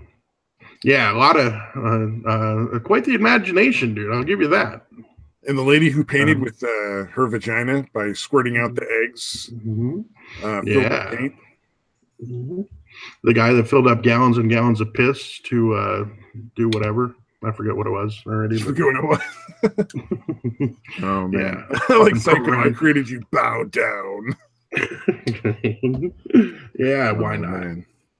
So yeah, whatever you do, man, it doesn't really matter because none of this is real. Mad Metal Man, how dare you tell me I am real? I am but a figment. Stop talking to yourself. You look crazy. Oh man, I already put myself by my gaming name in my head from playing VR chat too much. Yeah, like I think of myself as Stabby as opposed to like my actual name. Yeah, interesting. I'm starting to worry that I'll be like talking about myself in the third person before too long in real life. Like, and then Stabby went into the training room, like at work or some shit. Oh no! I hope I don't do that. That would be bad. Yeah. Well, dude, I can imagine that with the VR headsets and the shit being more, realistic looking every day. I would imagine it's going to get more and more advanced. I would imagine that's going to become a problem for people. Yeah, still differentiating reality from the VR. There's still a little bit of the screen door effect, so it kind of looks like you're looking a little bit. It's very hard to perceive, but it's definitely noticeable. Like you can easily kind of like ignore it, but there's still a little bit of everything looks like it's your screen door, so it's not quite there yet. No, that's what I'm saying though. It's getting there. Yeah, like, I wonder what it's going to be like when it's that realistic. A few years, and they'll probably come out with stuff that'll completely clear, like that there won't be any more screen door effect. Yeah. Well, I'm imagining they're going to be able to invent something that's going to essentially be like artificially inducing a dream state. You know what I mean? And but you're like a lucid dream state. Well, that would be interesting. Yeah, well, I'd imagine it's going to happen eventually. I mean, that's probably quite a ways off, dude. But I see that as the natural end game of this. I mean, they've got that thing that can visualize your dreams. Mm-hmm. Oh, really? It's a thing they hook up, and it's a scan thing. And legitimately, it will like show images of what you're seeing in your dream state. Are you fucking serious? Let me see if I can find it here. Dude, that's amazing, dude. So it somehow reads your fucking brainwaves or whatever, and it can actually interpret that as actual images? That seems almost impossible to me. All right, so the Dream Machine 10.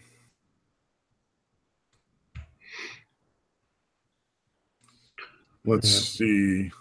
I remember there being a movie. I'm trying to find it because it was a real fucking obscure thing. I remember there being a movie that had something like that in it, but it was from like the 80s. I was very young. I'm thinking Westworld, but I don't think that's right.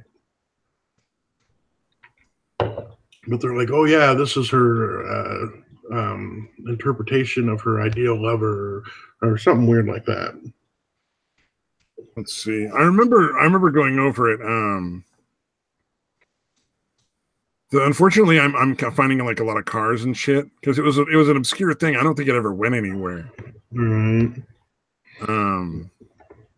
But that doesn't seem like it should be possible. Like how, you know what I'm saying? Like how do you get what somebody's visualizing in a dream and you somehow read that in their brain patterns and you can actually project that?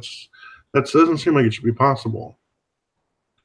Let's see. Damn it, this is gonna get me. I'll have to look for it. Let me see and find it here. And I'm kind of looking for it too. Japanese scientists show thoughts, dreams on screen. That's from 2008?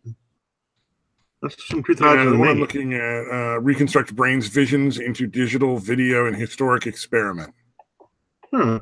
So when I show this to you, you're going to see why I'm not like totally blown away because it's not super accurate yet. Right. There's the image. There's the clip. Mm-hmm. So you can see like it kind of is getting the images, but this is UC Berkeley was doing it. Wow, that's. Oh, it's not dreams; it's visual activity in human brains and reconstruct digital video clips. Oh, okay, that makes sense. Eventually, this process will allow you to record and reconstruct your own dreams on a computer screen. All right, actually, that makes sense because it is still the visual. It's the same thing, right? The visual cortex and that is active when you're dreaming. Is that right? I'm assuming that, but I don't know if that's actually correct. Because actually, that does make okay. Yeah, that's true. If that's true, then that does make sense. Because you could obviously. It's using MRI stuff, actually. That's fucking crazy. And the fMRI records them as they're watching movie trailers. And it recorded the blood flow through the brain's visual cortex. The readings were fed into a computer program in which they were divided into three-dimensional pixel units called voxels, volumetric pixels. And that effectively decoded the signal generated by moving pictures, connecting the shape and motion information from the movies to specific brain actions. So essentially, they mapped out how the blood vessels responded to visual stimuli. And basically compared that with the actual image in a computer and use that to rebuild the stuff. Okay. All right. Yeah, that makes sense. An 18 million second. What the hell did that say? That was weird. That the 18 million seconds of motion video are not what the subject is seeing. They're random bits used just to compose the brain image. So it's really in the early stages. Yeah. That makes. or at least it was in 2011. Who knows where it is now? It's been 6 years. If it's even still being done, they might have like moved on.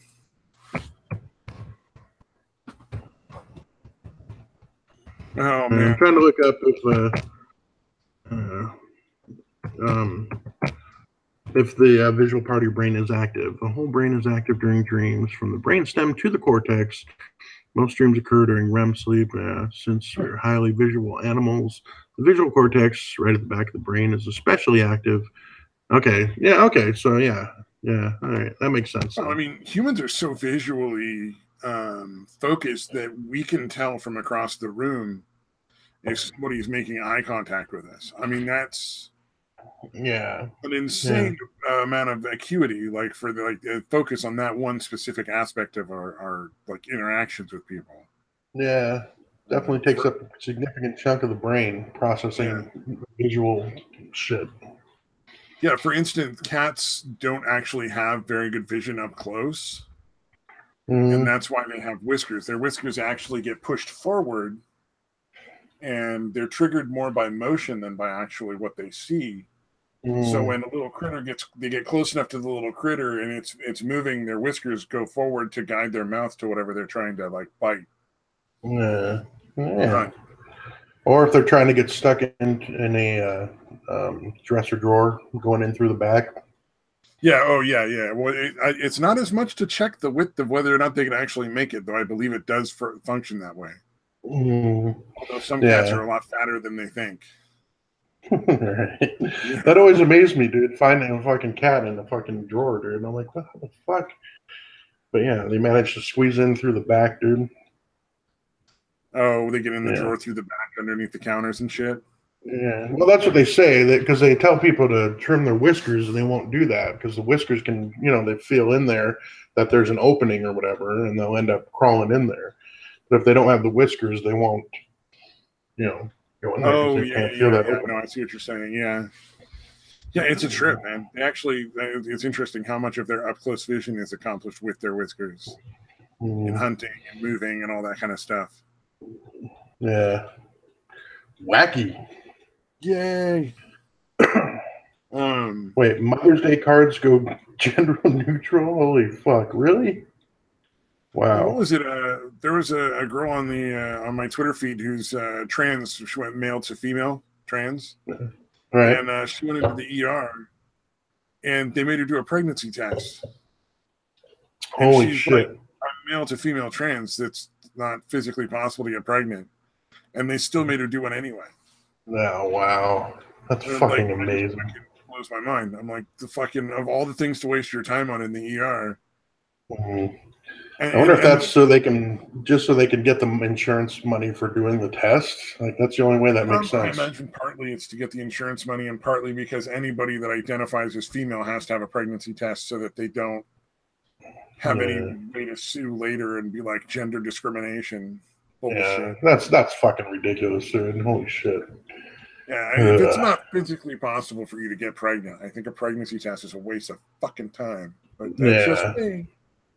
But again, you got to imagine that hospitals are probably hypersensitive to being sued for anything, more so than most places. So that's probably why they're like, nope, you're doing a pregnancy test. Yeah, no, take your word for it that you're trans. Pregnancy test really isn't that much. Right? Yeah. I was gonna say they're probably not making that much money off of it.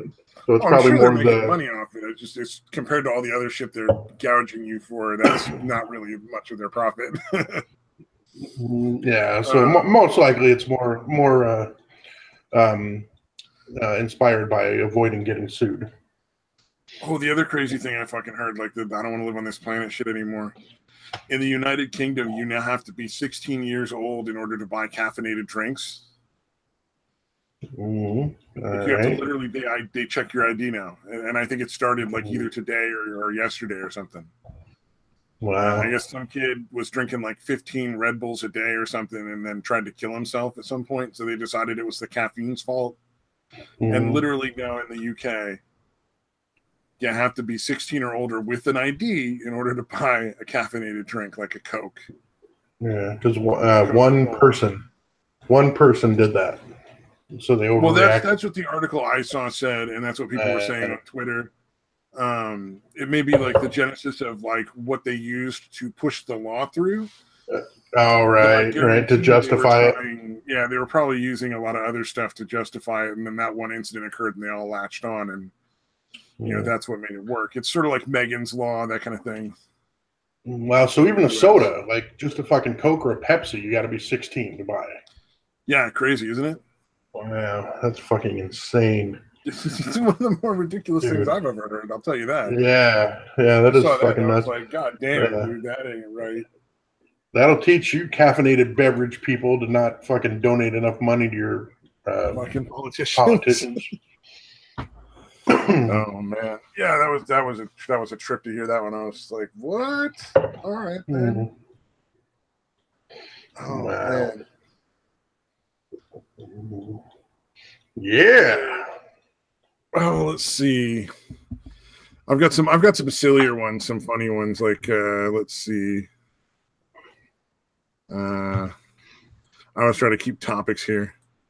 Oh yeah, this one was good. It's a Bay Area coffee shop that decided not to serve police for the safety of their customers. Like that's their reason. Yeah. I think I saw this one. They actually put up a sign, right? Like they actually had a sign in the window. If this is the one I'm thinking of. I don't know if I don't see the sign here, but yeah, they did put up a sign, I'm sure. Yeah, or you know what? Maybe that was one of the. That might have been somewhere at Evergreen College. They did something like that. They're not serving them for the physical and emotional safety of our customers and ourselves, according to the shop's social media. Hasta Muerte Coffee, an employee-owned co-op, will not serve officers in uniform and turned away an officer a few weeks ago. This is all according to NBC, and NBC is super left-wing, so I'm pretty sure they're being accurate there. What was the name of the place? Hasta Muerte. Goodbye, Death? Yes. Okay.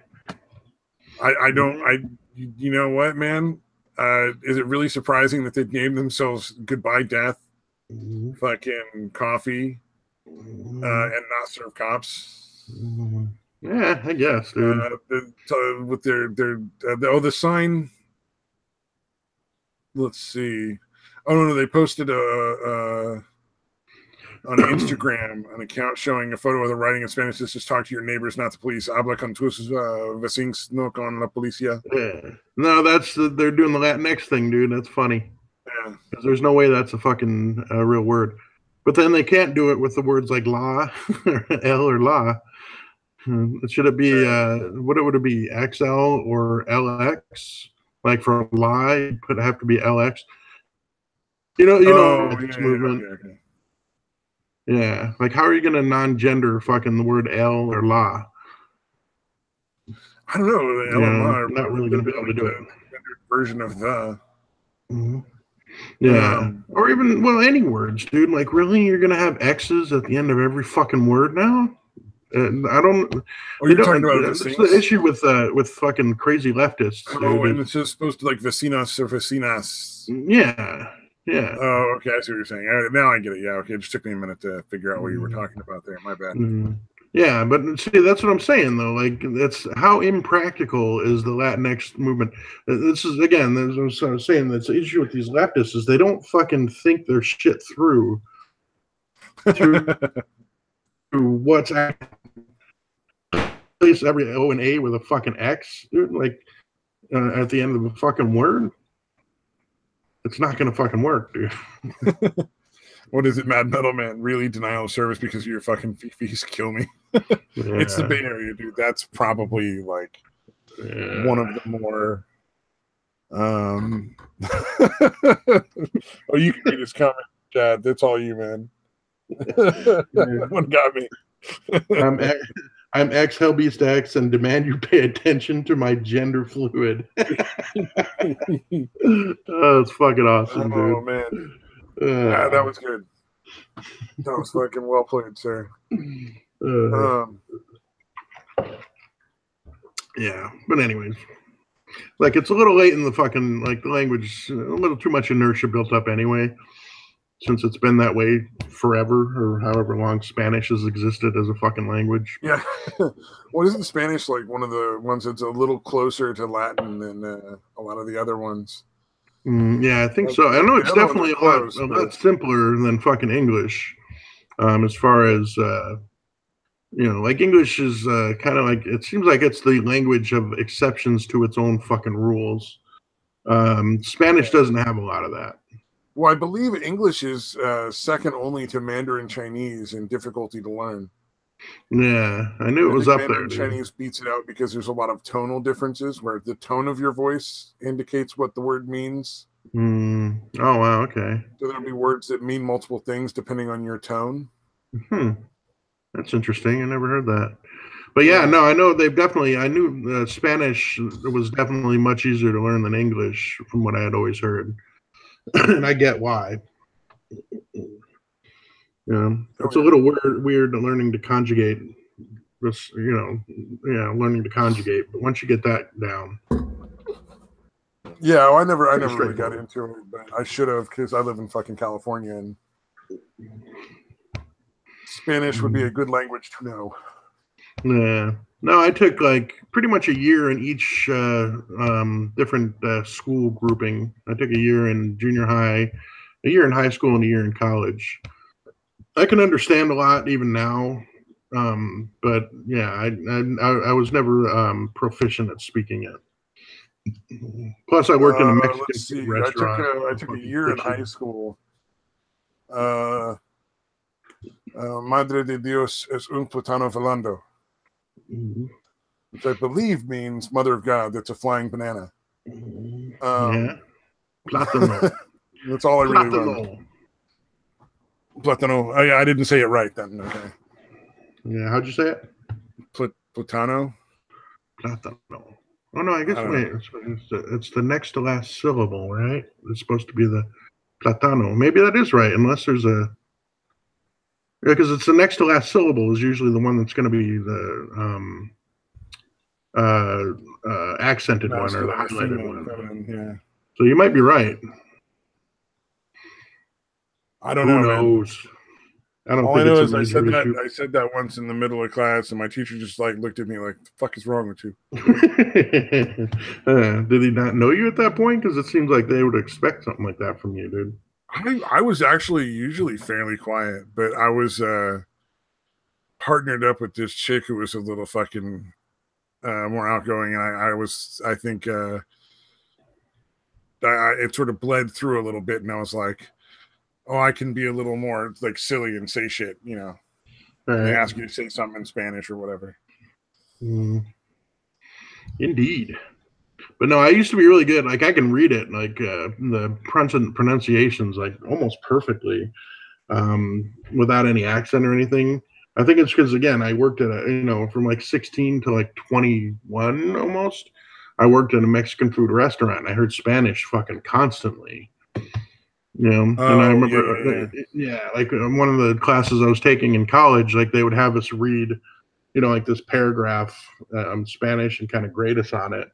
And like the teacher stopped me after like 3 sentences, like, yeah, you're good, dude. Oh man. I don't know how, but your inflections and everything are perfect. Yeah. And even like a chick in the class was like, damn, listen to that white boy. You hear it so much in like this area though. One of my good friends in high school was fluent in Spanish and English because I think his dad was Mexican, but he looked super white. So like it was always hilarious to hang out with that dude because like Mexican kids would always be talking shit about everybody. All right. But they do it in Spanish because they're like, these dumb white people don't fucking know what we're talking about, stupid whiteies, shit like that. Which is ironic because none of the white people were really all racist against them. It was all them against the white people. Yeah, no, that's the way of the world now. Well, my high school was well known because it just started up. Like it was the first class to go all the way through, but it was also one of the more mixed. Like they were very proud of how many minorities they had in the school. Right. So that was like a big thing they wanted to have as many minorities as they could and make it equal, despite the fact that it's not 50-50 in the surrounding area. The school had to be 50-50. Yeah. But no, yeah, I've seen a few. I've definitely met a few people that you would never fucking guess. Yeah. Like fucking Well, he may be redheaded, like talking shit, and white, he just hop alabaster off and be skinned, like, white, redheaded gingers yeah, oh that yeah. know fucking fluent Spanish. Well, and then there's also a country in South America where like the first language is English. Like all these other countries around it, it's like, Spanish, Portuguese, variations on that, and it's like this one little country, like their main language is English. That's crazy. Colonization, I think, of some kind. Right. Yeah. Oh, Mad Metal says he got German or Deutsch, but he never really got Spanish. Yeah, dude, you're in Texas, man. You probably have better with Spanish. Yeah. Although I've seen Mad Metal Man now. He did a face reveal on his Wrists and Ropes thing, so I kind of see why you might know German better. I have to start checking on that Mad Metal. When is that on, man? Because I want to start catching it, and I'm obviously not getting the alerts when it comes on. YouTube is not alerting me. Yeah. Is it the same time of day of the week? It's so frustrating. Like you subscribe, let me know what the time date is. I want to make sure I catch it. Yeah, well, there's a bunch of stuff where I subscribe and I click the bell and I don't get alerts for like hours until like it's actually started like an hour ago. Yeah. Well, no, there's a bunch of shit like that I never get, dude. Yeah. I don't know. Maybe I have to restrict how many ones that I actually click the bell for or something. You know what? YouTube has got a lawsuit going right now because they were discriminating in their hiring practices against white men.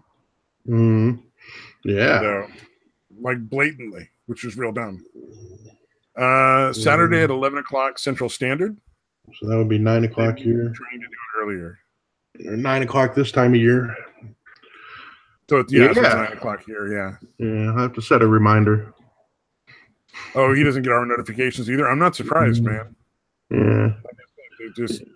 I think YouTube blatantly does. But like Taylor Swift put out a fucking video today, and that showed up in my recommended feed immediately. Jesus Christ! Like literally, like half an hour after it was posted. Yeah, dude, I get that with fucking like SNL clips and shit. Like I'll get these recommended things that I'm not subscribed to, but yet I can't get the notifications for shit that I am subscribed to. Fucking bullshit. Yeah. It's a pain in the butt.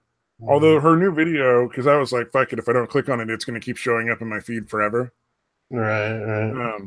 Which is like really annoying that the only way to get some of these things that I don't have any interest in out of my feed is to watch it for like 5 seconds, thumb it down, and move on. Yeah. I figure the only way it's going to work is if you stop. Yeah. Oh, yeah. Matt says he downvotes every single SNL thing. See, exactly. Yeah, I downvoted. I'm hoping it will eventually affect them in a negative way, or at least make it clear that I'm not fucking interested. Right. But her whole music video that she put out was all about poor her for being like rich and famous. Like she's got like how awful it is to have like bodyguards and fucking people always like knowing you everywhere. And I agree. Like that sounds awful. Like I don't want it. But nobody wants to hear you fucking actively pursued it. So I don't understand why she's bitching now. It's like it just comes off as fucking kind of gross. Like, yeah, fuck off. Right. Yeah, no, it's pretty disgusting to fucking actually fucking talk about it like that. That's fucking ridiculous. Are this a video, like a song video, or? Yeah, it's a music video, but it's extremely clear. I don't know what the song's about. I didn't really listen that close. No, all right. It might be. That'd be fucking crazy. What was it called? I think it was called Delicate or something like that. So who knows? What are all her songs about? It's probably about some dude dumping her. About every fucking song. Man. Pretty much that's kind of her thing, last I heard. Or how she's not going to get brought down by the haters, man. No, it was really like the visuals of it were very dramatically, like very obvious and over the top obvious about like how she was sad and it was so tough being famous and rich and all this shit. And it's like, bitch, how do you have to be famous? Right. Yeah. I mean, yeah, Taylor Swift is one of the biggest fucking names in the world right now. But I guarantee you, she stops putting out music and interacting with the fucking press and just moves to like a fucking, fucking compound in Montana and just doesn't fucking go out for a couple of years, just hangs out in her compound. Yeah. 2-3 years, nobody's gonna fucking remember her name. She's got going away, disappearing forever kind of money, dude. Yeah, basically. She could easily fucking fade into the woodwork if she just left Hollywood. She's got Greta Garbo fucking money. Yeah. Well, and there's a lot of people who were huge, who just went off and worked regular jobs, and people probably still remember him. Like Freddie Prinze Jr. People remember, but he moved off to become a race car driver. And now nobody knows who he is because he's not that good at it. I don't know. I don't fucking who watches racing. Yeah, all kinds of people. Well, no, actually, the Midwest probably knows who he is. I don't fucking know, but yeah. Well, throughout the kid from Willy Wonka and the Chocolate Factory, fucking he went off to be a fucking vet. Works with horses and shit. So like, you're talking about the original one, right?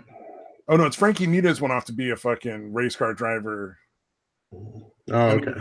There was a thing I was watching where it was like celebrities who went to work like regular jobs, and they called that a regular job. And I'm like, I don't think that's right. It's like Freddie Prinze Jr. went off to go work for wrestling. Oh wow! All right, that's pretty crazy.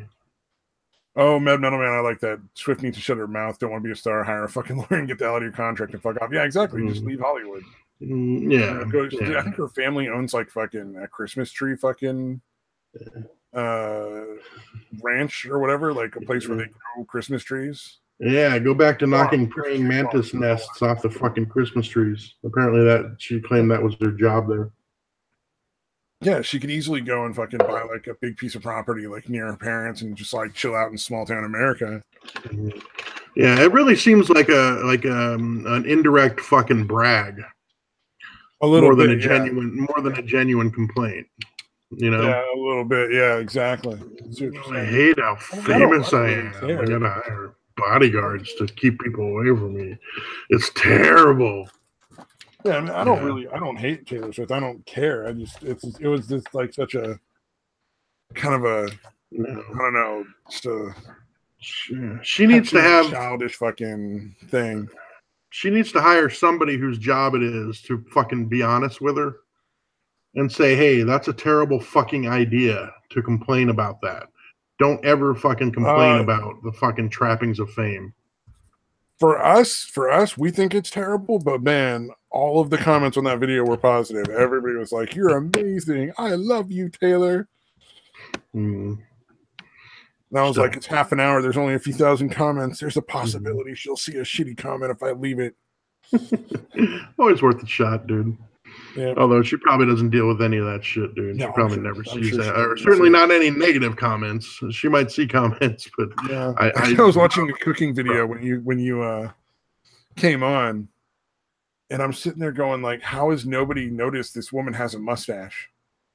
And I went to the comments, and all the comments were positive. And I'm like, oh, she deletes all the negative comments. She knows she's got a mustache. Damn. Yeah, not her. I guarantee it's not her deleting all the negative comments. This was a real small cooking show. She was not. There was like a TV one. This is like an internet one with like 30,000 views. There were like 200 comments. I'm sure she deleted like 100 comments that were negative.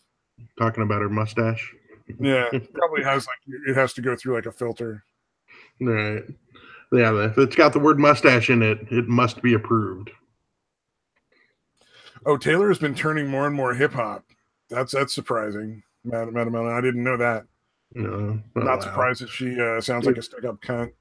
Did I ever send you the fucking video of the Street Fighter thing where they took it's a video of Taylor Swift like playing the piano and she's constantly putting her head down and then flipping it back and constantly doing that.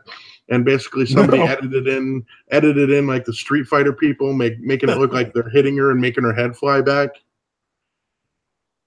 No, but that's pretty fucking funny. Dude, it's fucking amazing, dude.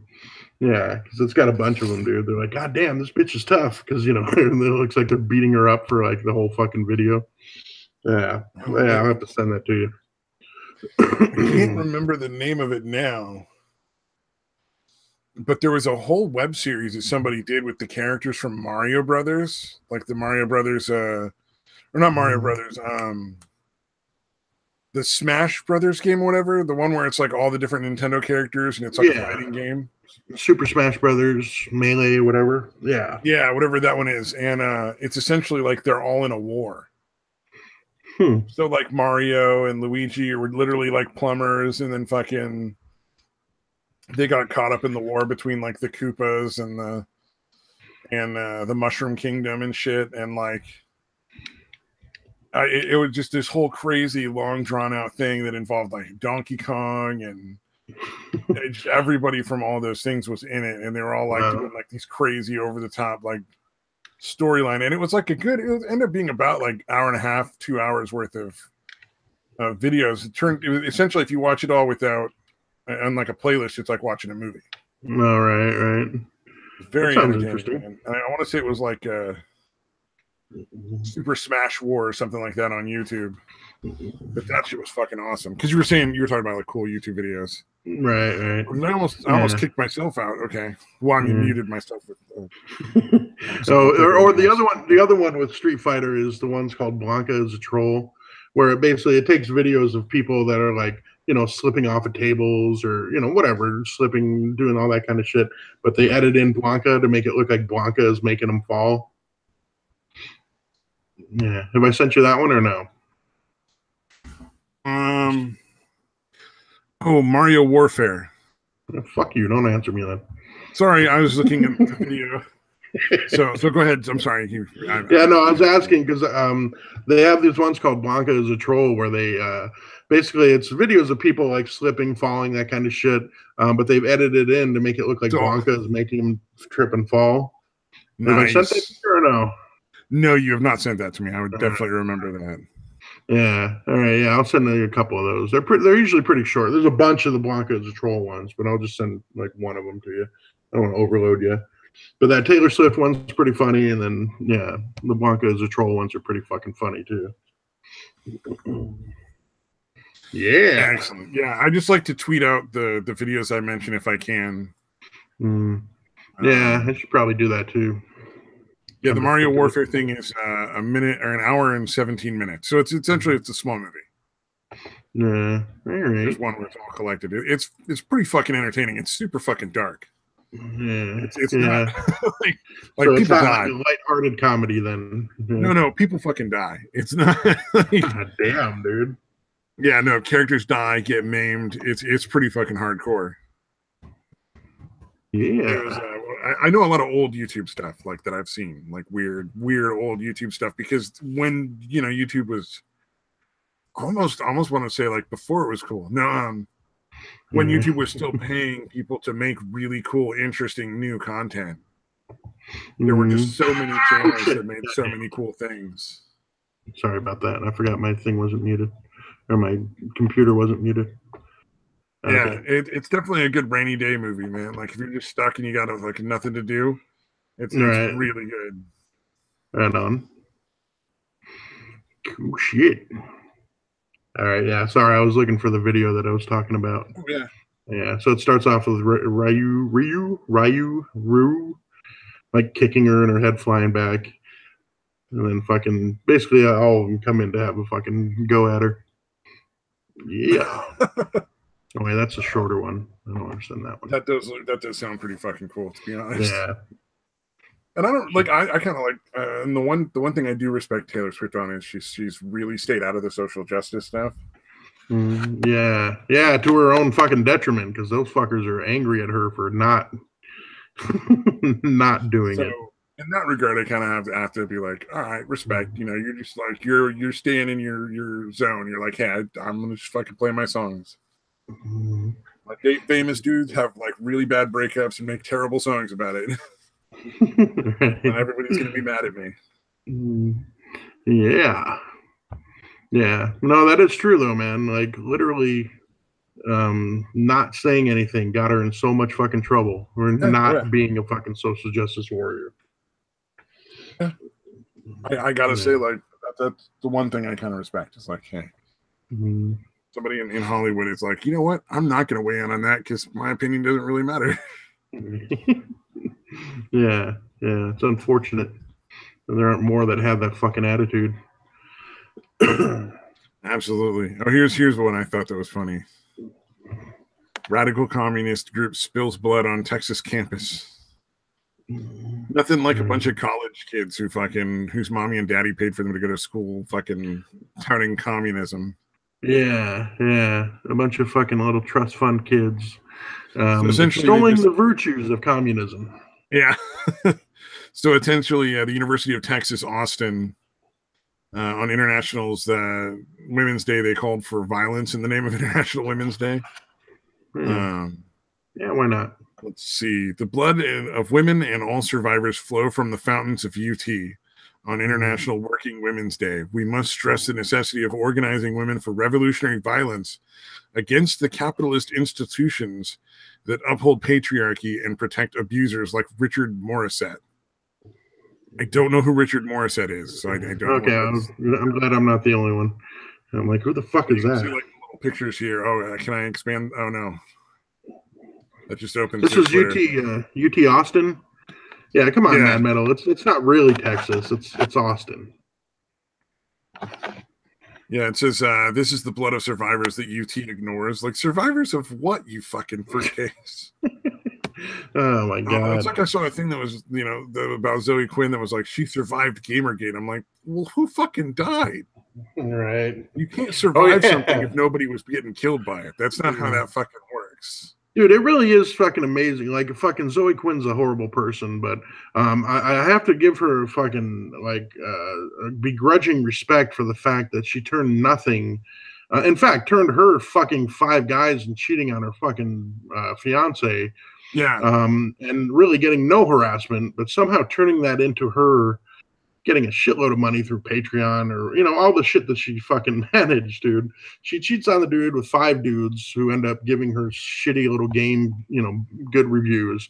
Yeah. She actually has to search out somebody talking shit about her, and not even directly to her, just talking shit about her, and then claiming this fucking harassment, this fucking loads and loads of harassment, and turn that into essentially a fucking job. Yeah, exactly. Yeah. Like, again, nobody was directing shit directly at her. She had to actually search out somebody talking shit about her online somewhere. That fucking Wizard Chan, whatever the fuck Wizard Chan is. Oh, yeah. Well, Wizard Chan is people who are over 30 and still virgins. Oh, is that what it is? Why did somebody tell me it had something to do with Disney, dude? Oh, somebody thought it had to do with Wizards of Waverly Place, which is a Disney show. Oh, okay. I got really into Gamergate, so because I'm really big into video games. Yeah, see, I wasn't. I completely missed it. Like, it was essentially over by the time I got into all this fucking SJW bullshit. Yeah.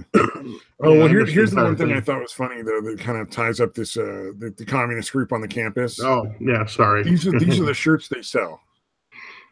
Nazi hunter and Revolutionary Student Front with the communist fucking hammer and sickle and a star. They have an upside down Nike swoosh in their private store. Yeah, an upside down Nike swoosh. Yeah, Nazi hunter. Jesus Christ. So they sell fucking in their own private little store. They sell merchandise to make a profit in what could only be called capitalism. Yeah, are they sharing the profits with the people? Nope. Nothing about them sharing profits at all, really. Yeah, it's shocking. Yeah, no, they're fucking ridiculous. They're all fucking hypocrites. I just thought it was funny that they dyed the water in the fountain red. And they're like, this is the blood of the survivor or the victims or whatever. Like, victims of what? What are you talking about? It's amazing how much of a fucking frenzy they can whip themselves up into over fucking nothing, dude. Yeah, exactly. Yeah. Convincing themselves. Autism, Texas. That's pretty good. Instead of Austin, Autism, Texas. Yeah, well played, man. Well played. That part of Texas is one where Californians basically fucking ruined it.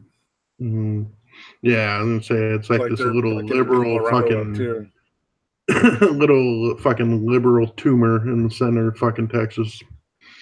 Well, the weird thing is, like, California is so many more and more people are moving out of California because the taxes and the business and the crime. Right. It's all so bad. And what I don't understand is why they move to these conservative areas that are so nice and don't connect that it's because they're not fucking Democrats running it. You know, it's like, if you're leaving Chicago, how do you not connect that a big part of what's going on in Chicago is that it's run by a bunch of Democrats and they're fucking it all up right now because the Overton window has shifted so far that they're essentially extremists. You know, I mean, it's like, why would you then move to a conservative area and try to make it Democrat? It's like, did you not just flee that fucking problem? Right. Yeah, the thing that I hated about where I moved from, let's make this place like that. Yeah. Yeah. No, well, again, having that fucking mindset, or it's probably the same thing as the argument for communism, where they're like, no, when you talk about how fucking horrible it is. Right. Yeah, no, that's not the right. That wasn't real communism. That wasn't real liberalism. We would do it right if I were in charge. Dude, if anybody seriously makes that claim, if I were in charge, like, fucking look out. That person's a fucking megalomaniac, dude. Look, Hitler was all right, but if I was in charge, it would not have stopped at the Jews. Jesus. Dude. Oh no, we're demonetized. Oh wait, we never made any money. So we're all good. Yeah, what are you gonna do to us? Gosh, we get excited. We get excited when we have 6 people watching at the same time, dude. What do you think you're going to do to us? Don't go out. Oh fuck. No, it's like, I want to get out of California, not to fucking move somewhere to make it California, but to get the fuck out of California. Yeah. I'm not sure Oregon is conservative enough, but I want to be somewhere on the coast, and I don't really want to go East Coast. Yeah. Just stay away from the cities. Come to Arizona, man. It's all right here. Is Arizona got coastline? It's like within like 5 hours. Not too bad. No, not good enough for me, man. I want to be at least less than 2 hours away if possible. Yeah. All right. Well, good luck finding a fucking non-liberal place. That's that close like to you the said, fucking... I stay in the rural areas. Stay in the fucking unincorporated parts of the fucking counties and cities, so that they're not city areas, not city land. Yeah. Oh, good night, Mad Metal. Thanks for sticking around this long. Appreciate you. Have a good night. Oh yeah, peace out, man. Oh, the big metal horn's nice. Yeah, that's fucking awesome. Fucking love that guy. I really need to start catching the show, dude. Yeah, Riff and Ropes is a lot of fun. It kind of sucks because I have to go to work every other Saturday, so I have to leave early, like half of them. But they've actually figured out how to show videos and stuff like that, so you get to see some cool, wacky wrestling stuff. Right on. I'm actually going to set it in my timer really quick since he was the only one watching, I believe. So and Saturday, 9. And then you got to remember to play VR chat. Yeah. And then yes. Yeah. Yeah.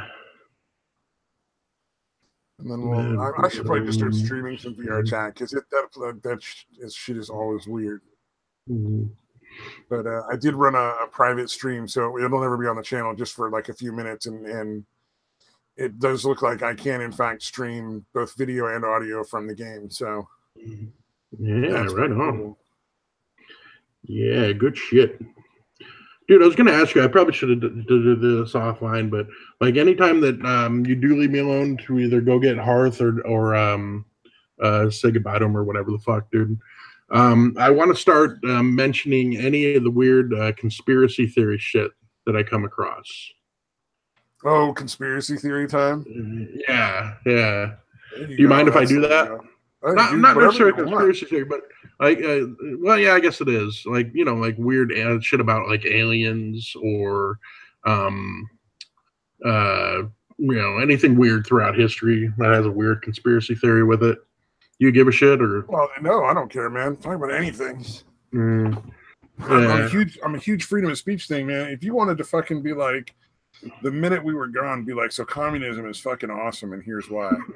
You could. I don't care, man. Yeah, not likely to happen, but I appreciate the thought.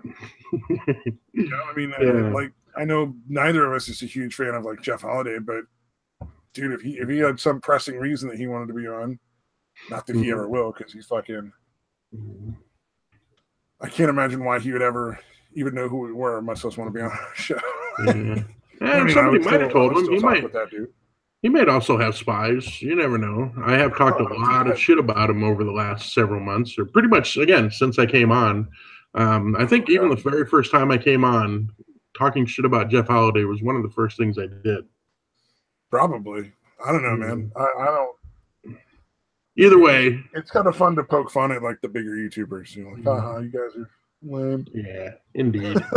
It is kind of amazing that they even noticed at all. To be honest with you. Yeah, I don't know, man. I mean, I got Magog a little bit when he was early on with the Happy Birthday Magog thing. Yeah, that shit was pretty fucking funny. It's the same as I got with Based Mama. Yeah. Happy birthday, Magog. Happy birthday, Based Mama. That was always fun.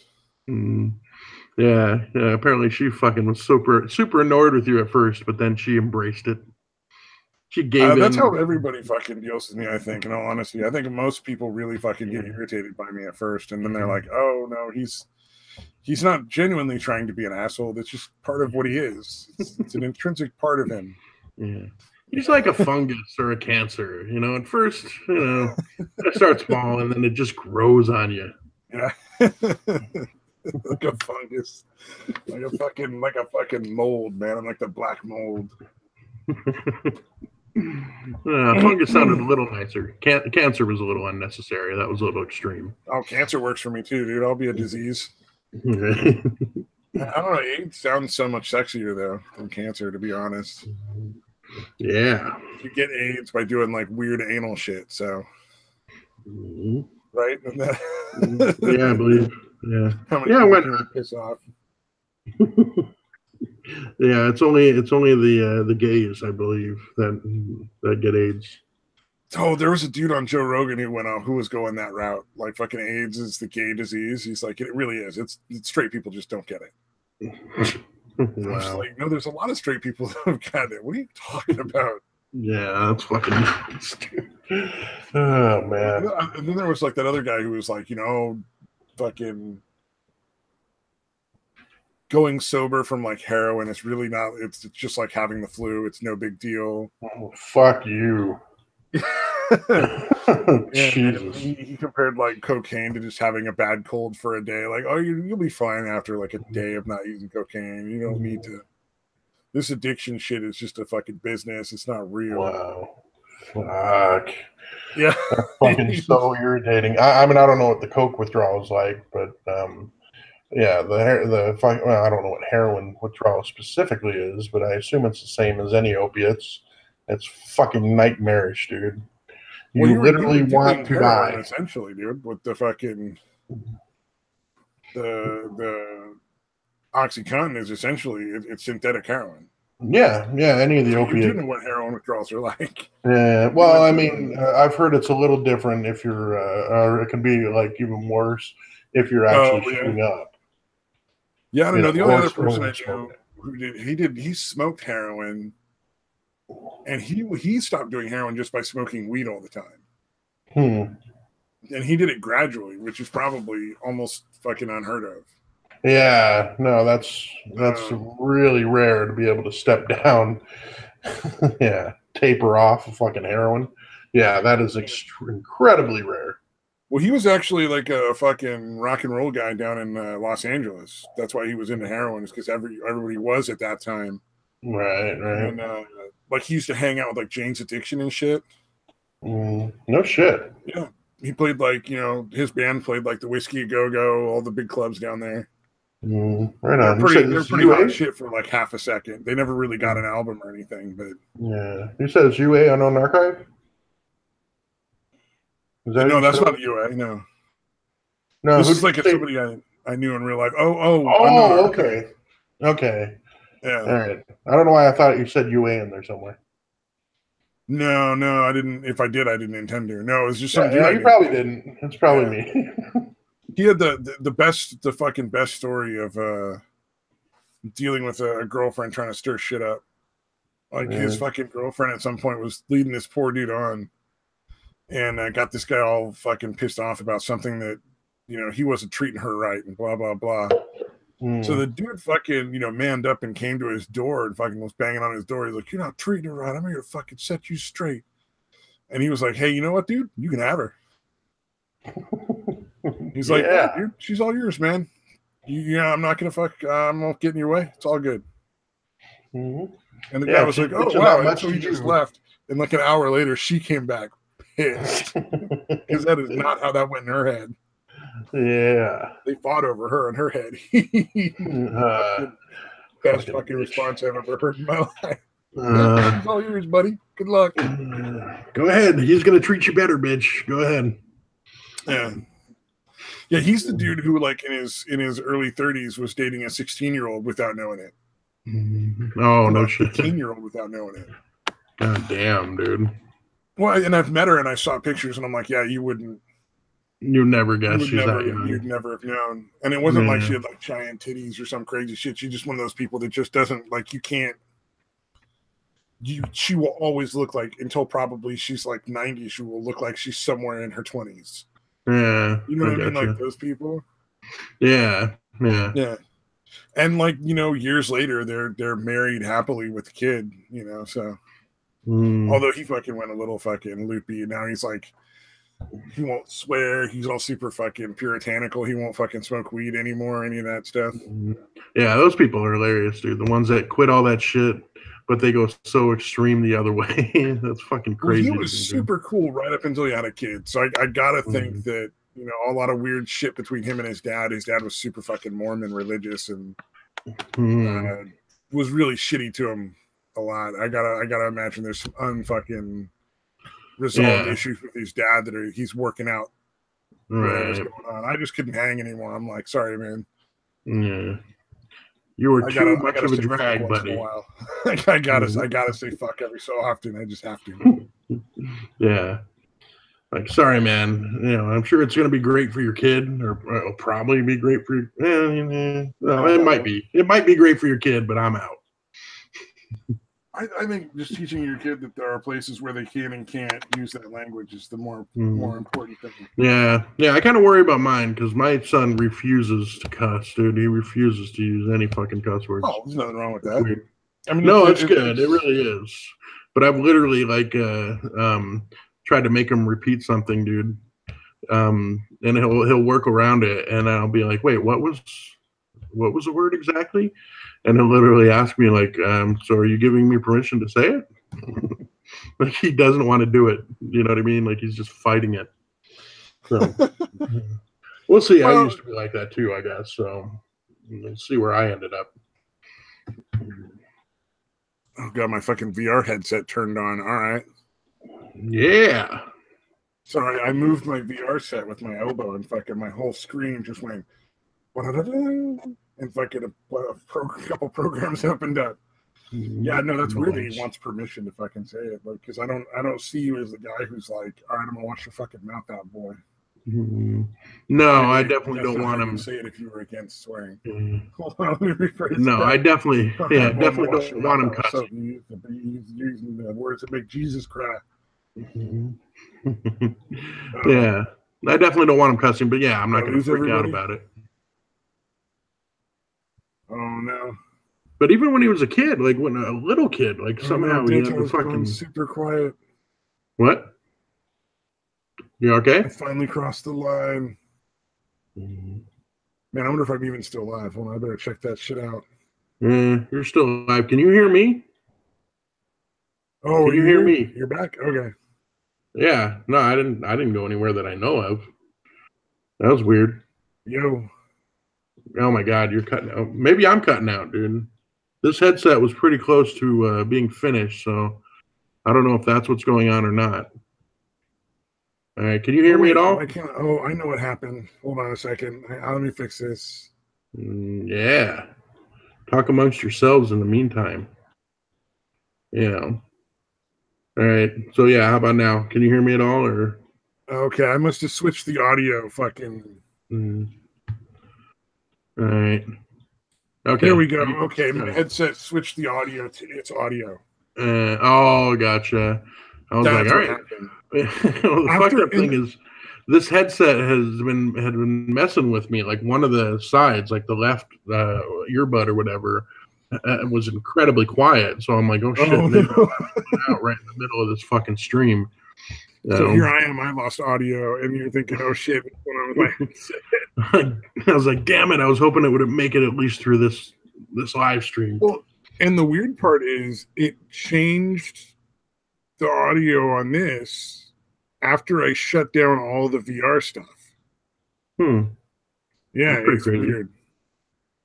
So I don't understand what's going on with that. That's just weird shit. But I'm getting some hooks that I'm going to put in the wall to hang that shit up where I won't bump it as easily. Probably a good idea. Yeah, I just didn't, because it's like an HDMI. One of the cables is HDMI and one is USB. I didn't want to sit, and because I got like fucking, Jesus, like 12 fucking USB ports on the back of my computer.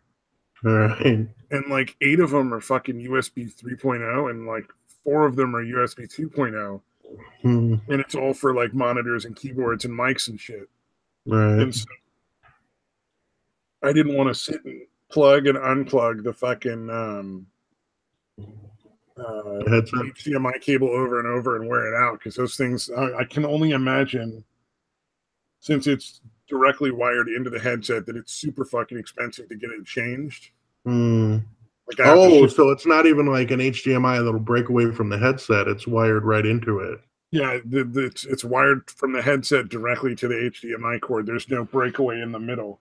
That's kind of fucked up if you think about it. Like that should be a breakaway thing. I think there's only like 2 headsets out of like maybe a potential 10 that are out there that it breaks off of the headset too, so that it's its own separate cable. Yeah, however, I think that should be like the law, because if as soon as that cord goes, you're fucked. Well, you can pay to have it replaced. I assume. Yeah, probably like $50 or $60 plus shipping. Yeah, aka you're fucked.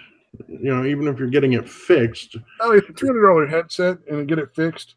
However, keep in mind, I'm fairly adept at like soldering and shit, so I can probably replace it myself. Yeah, but again, you said most people. Most people are fucked. Yeah. Yeah. Well, it's like I can do brakes on my car, so when my brakes go out, I can replace my own. Most people have to go and spend like $600 instead of paying like $30 or $40 for some fucking a little brake fluid and some pads. I mean. Yeah, but again, if it were where you just had an HDMI cable that plugged in on both ends instead of having one end just wired into the headset. HDMI cable, I agree. Yeah, the cable is really fucking easy to replace. Instead of the end goal that they're all aiming for is, instead of wiring directly to the computer, you would wire like a real fat dongle to the back of the computer, and you would have a little sort of like belt pack that you wire the headset to, so that you don't actually have to be connected to the computer. Yeah, and operate through like the Bluetooth or whatever. But it would be like a heavier duty, faster, more reliable Bluetooth with like a dongle and thing that do it, essentially. A more direct connection than even Bluetooth. Oh, gotcha. But essentially Bluetooth, yeah. I think it'd just be like a dedicated channel kind of thing. Because I think that's what they're doing for the HTC Vive Pro. And then the Vive is the one that's like $600 right now. And I think the Vive Pro is going to be like $800 or $900. And I was just like, fucking Christ, man. I want to get a really good headset, but fucking $800 or $900. I need to buy a new bed. I need a new chair for my fucking desk. Right. I'm not spending fucking a grand. A lot of priorities. A lot of priorities before that one. Yeah, I got to do some front end work on my car. I need like a couple tie rod ends put in there. Find some contests you can enter to win that thing. Oh, for the HTC Vive? I don't know. There probably is a contest. I wouldn't be at all surprised. Yeah, search it out, man. Enter. You're probably not going to win, but you might. You never know. Yeah, true. You can't win if you don't play. I heard that somewhere. Oh, I actually bought a couple lottery tickets. Nice. They haven't had the drawing in like 2 more days.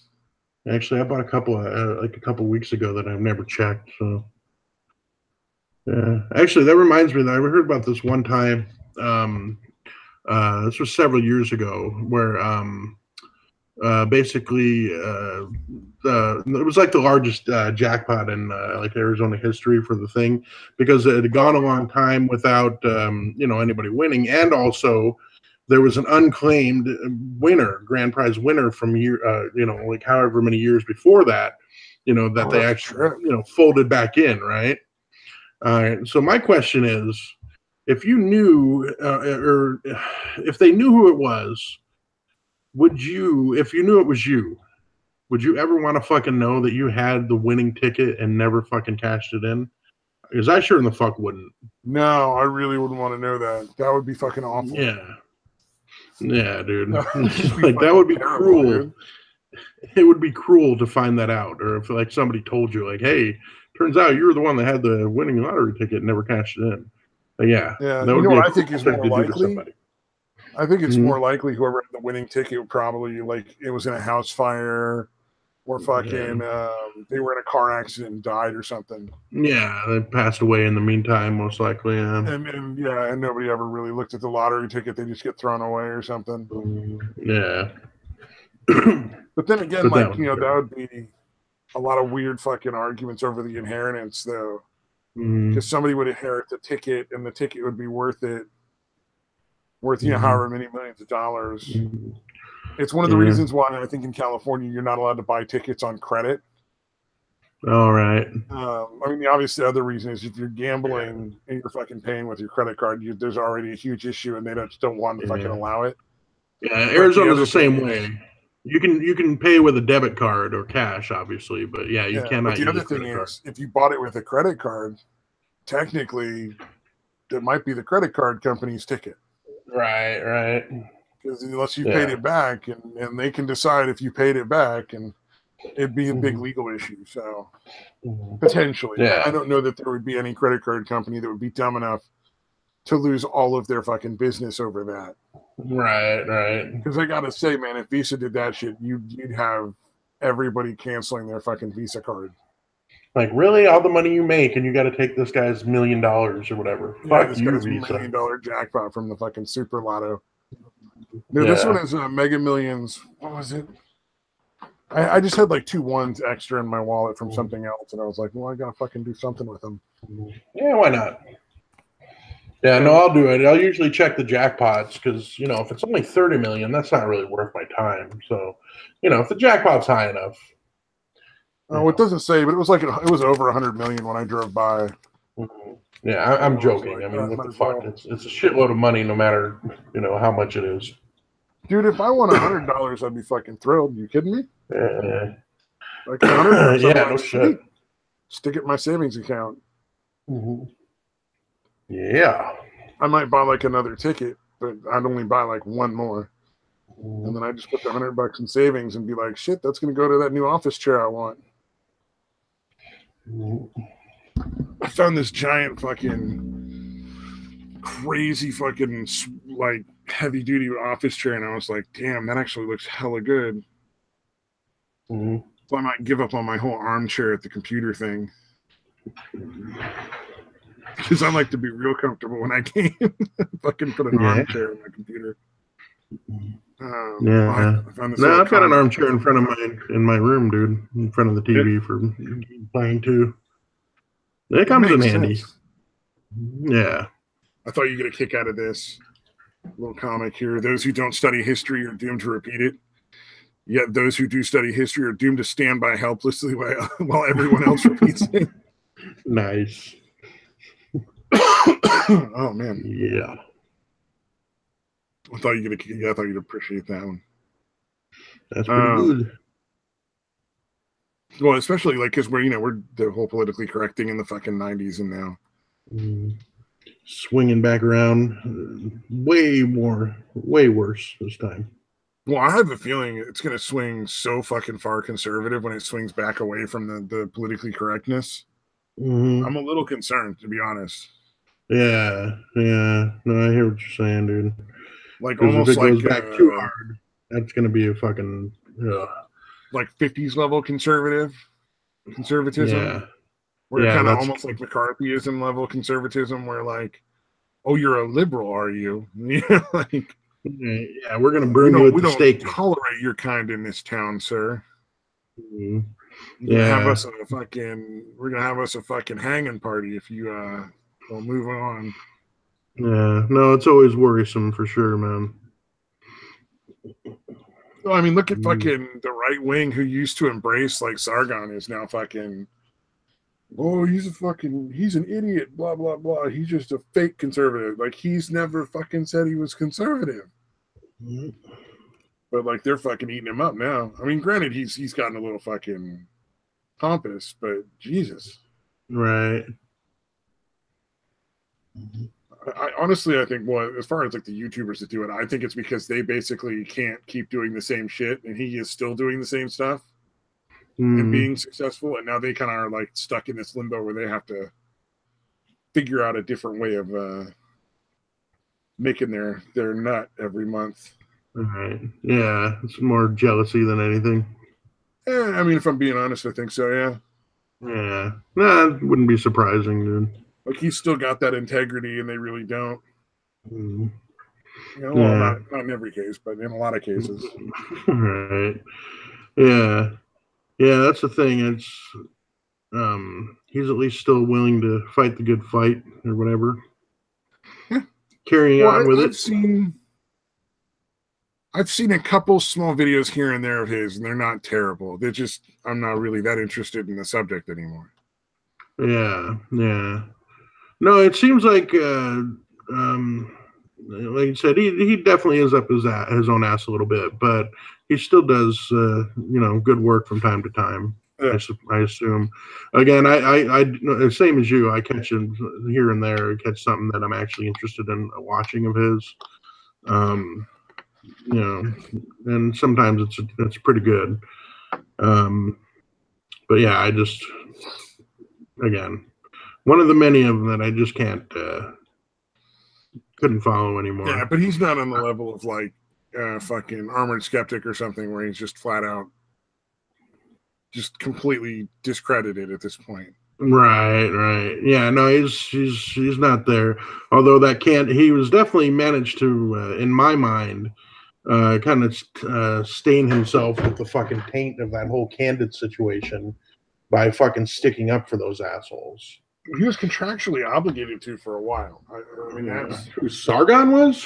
Oh no, never mind. Sorry, I thought you were talking about Armored Skeptic. My bad. No, that's understandable that they got caught up in it. Sargon defending those people, honestly, was what got me fucking soured on Sargon. Like, why are you fucking defending it? It's bullshit. I thought all he defended was the people that were stuck in the contract. Mm-hmm. Like he was like, look, you got to give these guys like a break. They were stuck in a contract. They had to fucking keep defending it. He went far deeper than that, dude. He went farther deeper. Like, I didn't really follow it. I don't know. No, it's literally the reason I stopped following him because of his fucking how he fucking addressed that bullshit, dude. Oh, he actually. I literally suspected. I was like, I think he's being paid. Like, I think he's being paid, and maybe it's by somebody that's not directly from Candid, so that he can claim he's not being paid by Candid. Like, that's the impression I got from the way he was acting. Oh, I think that stuff's happening more and more on YouTube for a lot of people. Yeah, I think there's a lot of people taking checks under the fucking radar, not under the table, because there's no reason to. But I think there's a lot of content that's essentially paid for by the big media companies that it's just not being disclosed. Yeah, it wouldn't surprise me one bit, man. I don't know how much of it is in the skeptic community, but just in YouTube at large. Yeah. Because you can kind of tell, like, sometimes there's things that take off on their own, like like this pirate game that I want to play. Like, that kind of took off because they had a beta test and said to everybody that they put in the beta test, feel free to fucking record and stream and whatever. We don't care. Just tell people whatever you want from it. There was no NDA at all, which was really smart from a viral marketing campaign standpoint, because then you get all these people who make their money by streaming video games more than willing to fucking give you free advertising. Yeah. Because they're, no matter what the game is, they're going to look like they're having fun playing it, because that's what sells to their audience. So even if the game was awful, which it doesn't look awful, because you can almost kind of tell when they're faking it, they would have probably upped the sales quite a bit. Right. Yeah, no, it's restricting them like that would be pretty fucking ridiculous. Yeah. Whereas, like, I was gonna say, and then the contrast would be like Pizza Hut sponsored a fuck ton of videos for some really crappy looking pizzas, and you could tell everybody was basically doing a commercial because they all had to hit the same fucking notes. The same. They had to cover they had to cover this, that, and the other thing, but they all spontaneously did these videos about Pizza Hut pizza, and it was so obviously commercials that it just didn't work. Like nobody was buying that shit. Yeah, it's like you got to be a little more subtle to fucking pull that off. Yeah. It was almost like, man, I don't think they paid you either. They didn't pay you enough, or they paid you too much. Either they paid you so much, you did a shitty job. So they paid you too much, or they didn't pay you enough, and you didn't bother to make it look like a spontaneous video like you were supposed to. Yeah, I didn't try to work these talking points or these bullet points that you had to hit. Didn't bother working them in organically. Yeah, or you know what I mean. Yeah, no, it's literally. Well, not literally. It's similar to. Have you ever seen? I can't remember who made the video, but it was a video of. It would show all these different news places from like all over the country, like the local news. Oh yeah, and they all have the same fucking line. Yeah, literally the same fucking lines, dude. I was like, holy shit, that's just by some bigwigs in fucking one area and then sent out to all the affiliates. Yeah. I thought that was really weird. I was like, holy shit, so they really are just well, I guess they're probably all owned by the same fucking people at this point. You know. So, but yeah, I thought those that own essentially all of the news. It's just in the country. So. Yeah, it's literally like what would you say? How many are like 4 people control almost all of it? Control all of it, pretty much, except for like the Breitbarts and the the independent stuff. Yeah, Rebel Media and shit. And so essentially, like your NBC. You might have a different set of broadcasters, but your news is going to be the same as my news. Yeah, it's just actors playing the part. Yeah. I just found it bizarre. I'm like, can't you make them at least? Can't you let them at least put it in their own words, man? I don't know. It just seemed weird to me. Well, I guarantee you, what happens is somebody writes a joke that somebody way up at the top thinks is really funny. So that joke is required by all of the stations to be used. So like the essential, the end message that NBC in Texas and NBC in California give is going to be the same. There's just going to be very slight variations to make it more palatable for the local area. So the Texas is going to be a little more geared towards Texas and California towards California. Right. But they probably have a set of like points that they have to cover and like statements they have to make. Like you have to work in this joke, you have to work in this statement, you have to work in this particular talking point. It's which is why you get that everybody says the same goddamn joke thing. Yeah. But not even just the jokes, but yeah, like it's literally word for word. Yeah, no, I honestly think somebody wrote it once. Somebody else was like, "That's amazing," right? And that guy was so high up that he basically is like, "No, everybody tells that joke." Yeah, it's like how fucking the one guy that runs the NBC can get Norm Macdonald fired from fucking Weekend Update because he doesn't think he's funny. Yeah, essentially, like that kind of shit. Yeah, weird shit like that. Yeah, that literally is what happened, dude. I think what's his name, Ohlmeyer. I think partly because Omeyer was friends with O.J. Simpson back when he was making all the fucking O.J. Simpson jokes. But yeah. Oh yeah, I could see that. Yeah, that one dude had him taken off, dude, because he was like, he's not funny. Yeah, I don't know, man. That shit's weird. Yeah. Well, I mean, fucking, Jimmy Kimmel gets up and cries on national TV, and everybody thinks it's amazing. Yeah. Fucking, they're blackwashing all these movies, and it's like, yeah, whitewashing a movie is just as wrong. Like, there's no reason to change the characters' races and genders. If race doesn't matter, then there's no reason to change the race of any of the characters in any of these stories that you're retelling. Yeah, Like the Stephen King thing. And, it would be different if you had a good reason for it, and but it's obvious that it's something that's forced, and it doesn't feel natural. It doesn't feel organic. That's why people fucking reject it, man. Well, it's not because people are fucking racist. Because that's the thing, is they think it's because people are racist or sexist.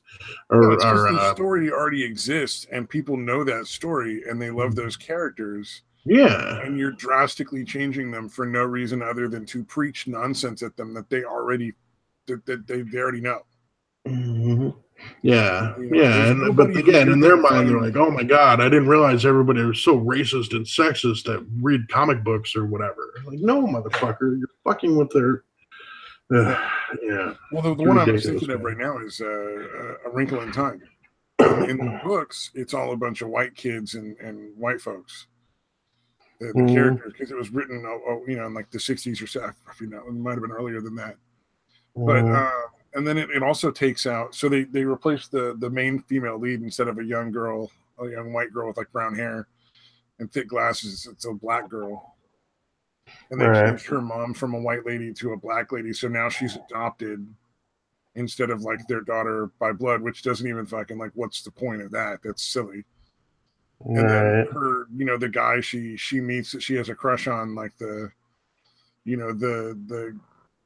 boy that finally sees through the awkwardness to the gem inside kind of character isn't like a little white kid. It's like a Filipino kid. And like all these characters they changed into like black people and like other races, and it's like fucking. And they removed all the Christian aspects of it, which is one of the big things that made A Wrinkle in Time so popular. Because they all these places were like banning it because it had all these like extreme Christian messages, and so it was really controversial, and that's kind of how it got big. Yeah, that's crazy. And so they removed all that aspects of it, and it actually had a lot of essentially stuff that was anti-racism, which was a little controversial for when it was written. That they basically blunted by making everybody like this multiracial cast. It's such a waste that the original story is just completely lost. According to articles that I have read, I have not seen the movie yet, but I am going to go see it. Yeah. If there was some kind of with any of this shit, if you would. You're shoehorning shit in, and when you're just shoehorning something in, just to do it for its own sake, it's not gonna work, man. If you want to take, they could probably find a way to kind of do it again if they left out all the social justice messages, because that's again a big part of it. Like it's so blatant. Already had anti-racist messages in it. Yeah. It also had Christian messages. Right. So they had to remove all of it because they essentially nullified a lot of the points by taking the race and switching it all around. Yeah. No, it's like that Stephen King fucking thing. Ridiculous. The Stephen King thing, where the whole book was about a white dude who was essentially protecting and keeping this incredibly racist black lady alive. And it was a big part of what made the story interesting. And so then they made a movie out of it and reversed the races. No, I think they made both of them white. Which made it just entirely pointless. So there was like, it wasn't weird that he would be helping her out. Right. It was more like he's desperate to be with this one other person that, he can like help out or something. I don't know. It's like, I forget now. It's been a while. Either way, I've seen all of it. Yeah. It didn't work, huh? Well, no, I know that they changed the lady from a black lady to a white lady, which made it just entirely pointless. Basically took out like a third of what made the story interesting. Yeah. Yeah. No, that's the thing. Again, if it's a good story, if that's the focus, any kind of change should be fine. But if the ideology or any of that kind of fucking shit is the focus, and you're kind of having the story take a back seat to that, almost, invariably it's not going to fucking end well, dude. Well, I think it's that good storytellers tell you a really good story, and sometimes there's messages in it that you can get out of it. Like there's other things you can take out of it, but they're not really, I don't think that they're necessarily, in most cases, intentional by the writer. Right. Like they happen to sort of evolve as the story evolves, and the writer just doesn't change it because it's part of what's intrinsic to the story.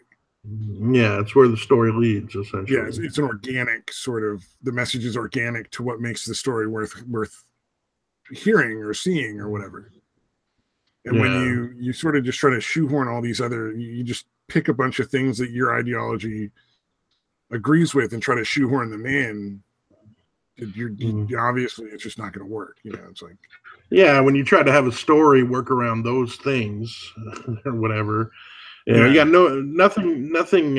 There's no real character development other than saying like, yeah, this person is a minority and they're disabled, and like that's all you need to know about them, because that's the only thing that's important about people. And then the stories are fucking shit. It's essentially when you try to write the story around a message, it becomes preachy and there's a really good term for it I can't think of. Mm-hmm. Oh, it's gonna bug the shit out of me too. Yeah, is it something like preachy that you're thinking of? Dialectic? Nope, it's not it. Diuretic? No, not diuretic. It's being a smartass, dude. Oh man, that was not a serious attempt at figuring out what you're really. No, I know. I just have no idea. Just making sure. Yeah, I'm drawing a blank. Usually, I'm pretty good at figuring out, and I'm drawing a blank on this one. Is it dichotomy? Does it start with die? Oh, it's just gonna. No, it's gonna keep driving nuts. Nope, it's just not gonna work for me. I'm not gonna find it. Damn it! It's one that Kevin Smith uses a lot too. Essentially, it means preachy. It might as well mean preachy. It's just a little more of an accurate term. We should probably stop now. I'm fucking so exhausted. Yeah, I was gonna say we're switching forward. All right, yeah, let's sign off. Later on, fuckers.